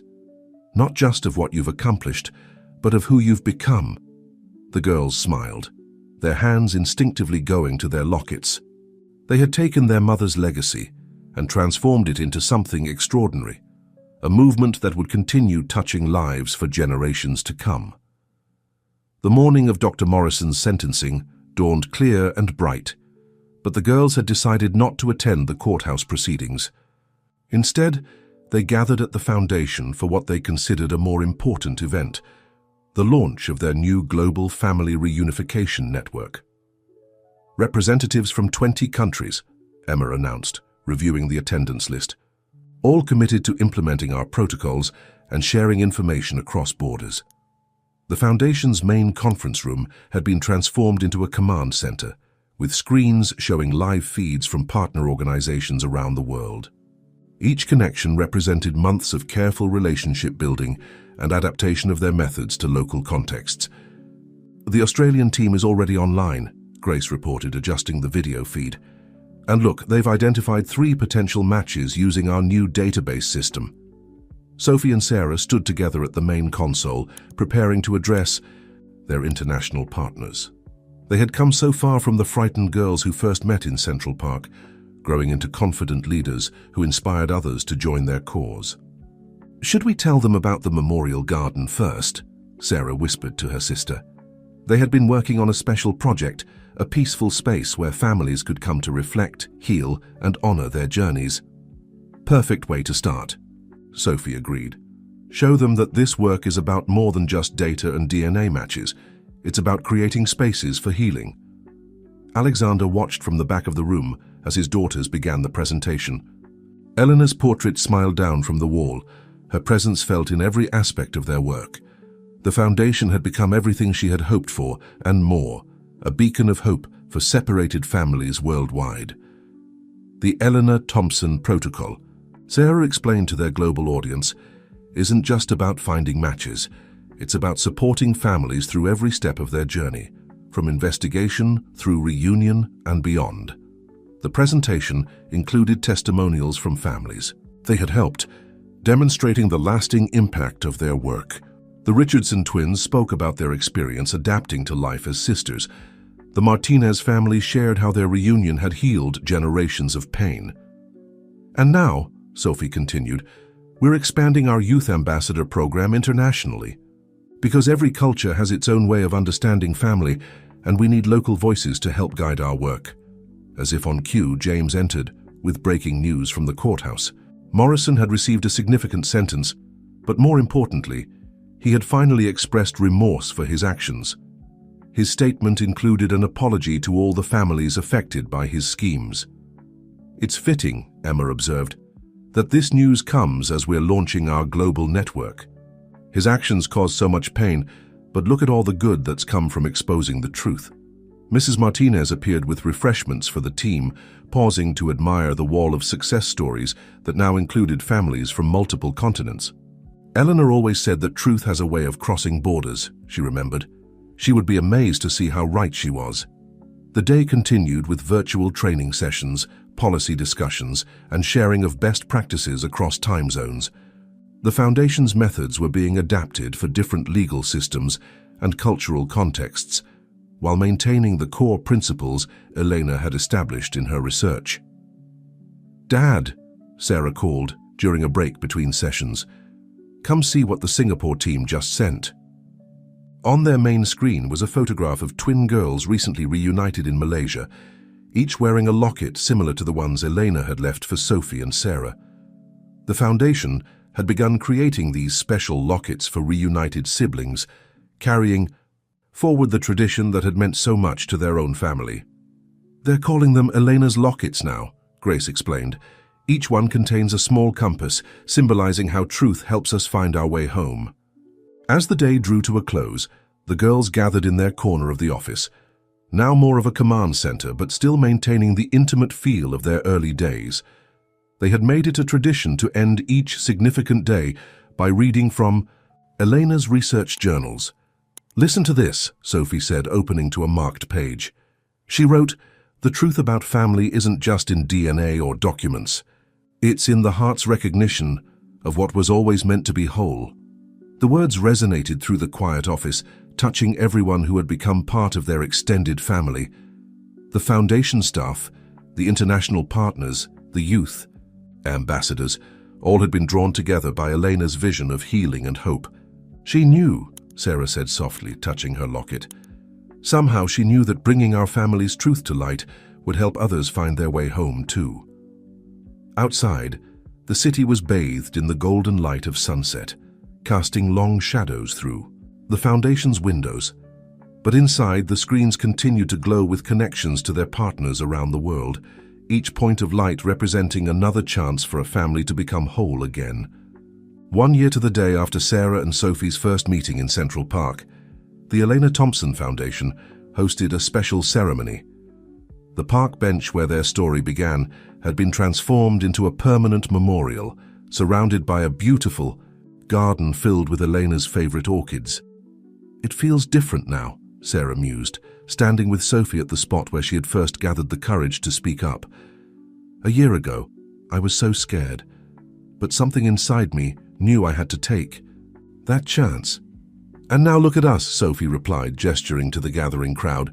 Families from across the globe had come to celebrate the Foundation's first anniversary, each with their own story of separation, discovery, and reunion. Emma and Grace were greeting arrivals, directing them to the ceremony space where comfortable. Chairs had been arranged around the memorial bench.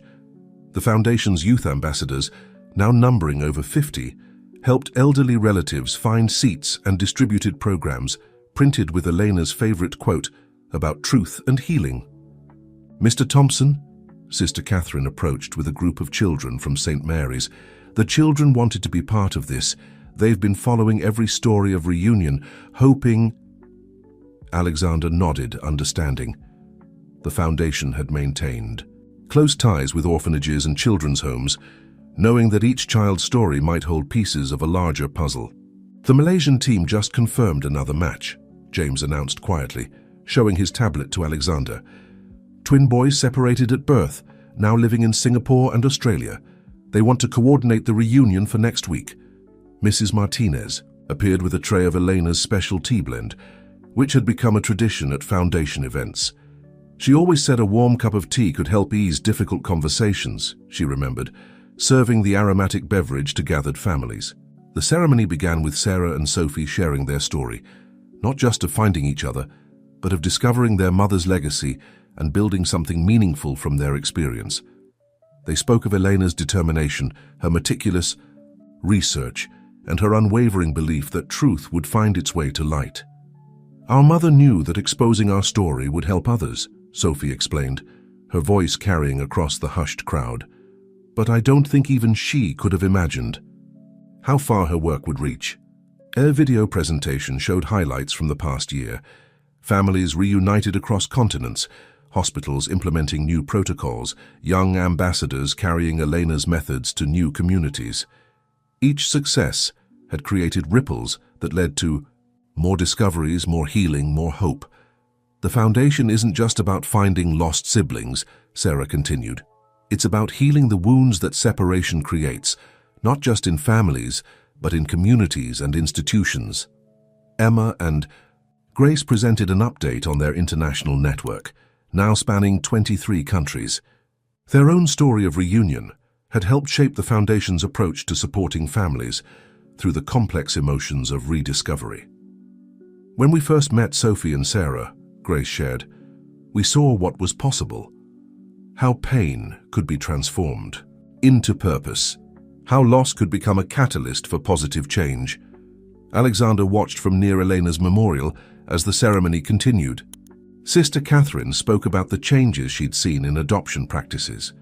Dr. Collins discussed how hospitals were implementing new protocols to prevent future separations. Each speaker added another thread to the tapestry of healing their work had created. "Your wife would be so proud, Mrs. Martinez said softly, joining him. "Not just of what the foundation has accomplished, but of how the girls have grown into their roles."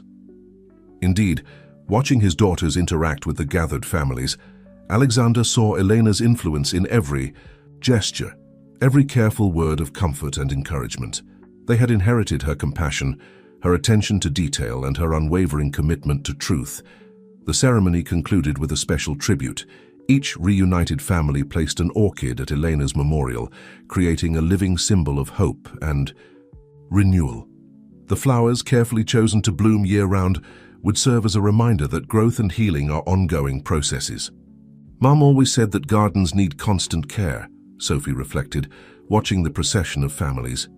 "Just like the work we do, it's never really finished, but that's what makes it beautiful." Sarah nodded, touching her locket. "And every new bloom leads to another, just like every story we uncover helps us find more families who need our help." As the sun began to set, casting golden light through the park's trees, the gathered families shared stories and support. Children played near the memorial garden, while parents exchanged experiences and advice. The foundation's staff and volunteers moved through the crowd, making connections and noting details that might lead to more discoveries. "Look," Emma pointed out, drawing their attention to a young girl shyly approaching the memorial. "She's from the Singapore orphanage we've been working with, the one where we think there might be more cases like ours." The girl placed her orchid with careful reverence, then turned to watch other families adding their flowers. Her expression held the same mixture of hope and uncertainty that Sarah had felt a year ago, standing in this very park. "Should we talk to her?" Grace suggested, recognizing the look in the girl's eyes. "Yes," Sophie and Sarah said together, already moving toward her. They understood better than anyone that sometimes the most important journeys begin with a simple conversation, a moment of connection, a shared hope for answers.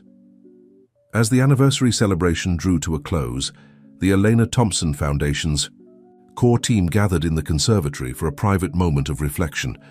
The space had become their sanctuary, filled with the orchids Elena had loved and the memories of all they had accomplished in the past year. 75 families reunited. Emma read from their latest report. Over 200 youth ambassadors trained worldwide. 15 countries implementing the Elena Thompson protocol in their healthcare systems. "And that's just the beginning," Grace added, pulling up their project board. "The Asian network is expanding. European hospitals are adopting our guidelines, and the South American initiative launches next month." Sophie and Sarah sat together on their favorite bench, surrounded by blooming orchids. Their matching lockets caught the evening light, reminding everyone of how their journey had begun. "Sometimes I wonder," Sarah said softly, "what Mom would think of all this, how her research has touched so many lives."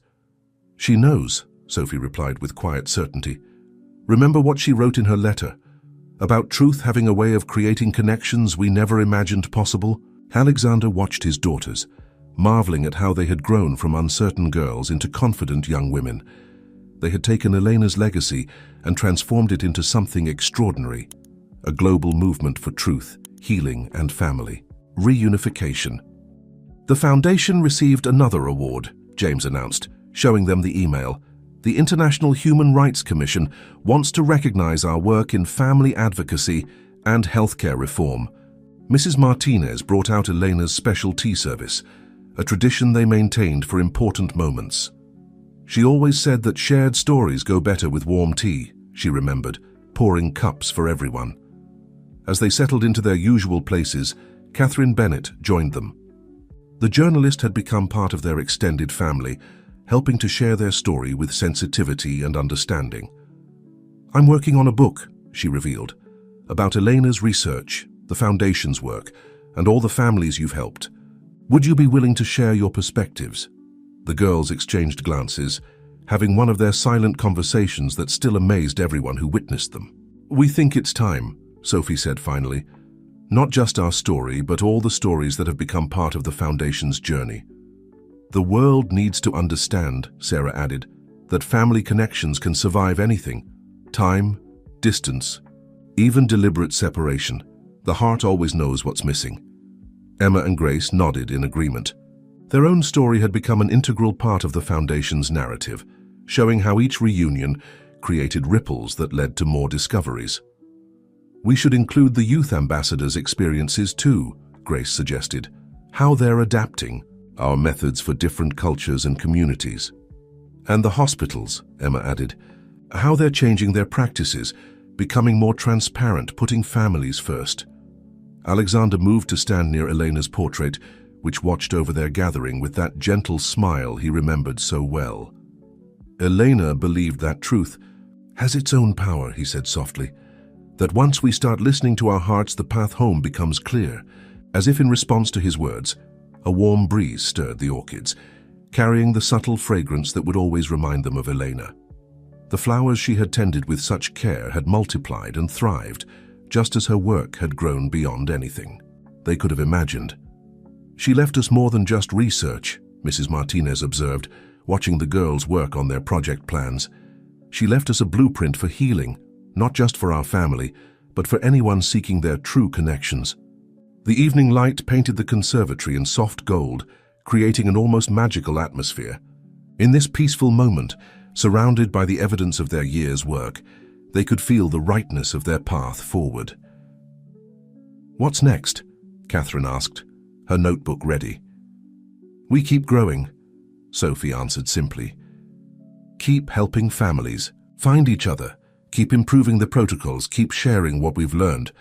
And we never forget how it started," Sarah added, touching her locket, "with one mother's determination to uncover the truth and two sisters brave enough to trust their hearts." As they continued planning and sharing ideas, the Foundation's global network hummed with activity. Somewhere in Singapore, a girl was discovering her connection to a family in Malaysia. In Brazil, a hospital was implementing Elena's protocols for the first time. In Australia, twins separated at birth were preparing for their first meeting. Each story was unique, yet connected by the common thread of hope that Elena had first woven with her careful research. Her legacy lived on not just in the Foundation's work, but in every family reunited, every truth uncovered, every heart made whole again. "To Elena," Alexander proposed, raising his teacup, "and to all the families still finding their way home." The others joined the toast, their cups catching the last rays of sunlight. Outside, the city continued its endless rhythm, but here in their sanctuary, surrounded by Elena's flowers and the evidence of her lasting impact, they felt the peace that comes with knowing you're exactly where you're meant to be. The Eleanor Thompson Foundation had become more than just an organization. It was a living testament to the power of maternal love, the strength of family bonds, and the enduring nature of truth. And in the hearts of two sets of twins who had once been strangers, it was the fulfillment of a mother's final precious gift, the chance to make the world a little more whole, one family at a time.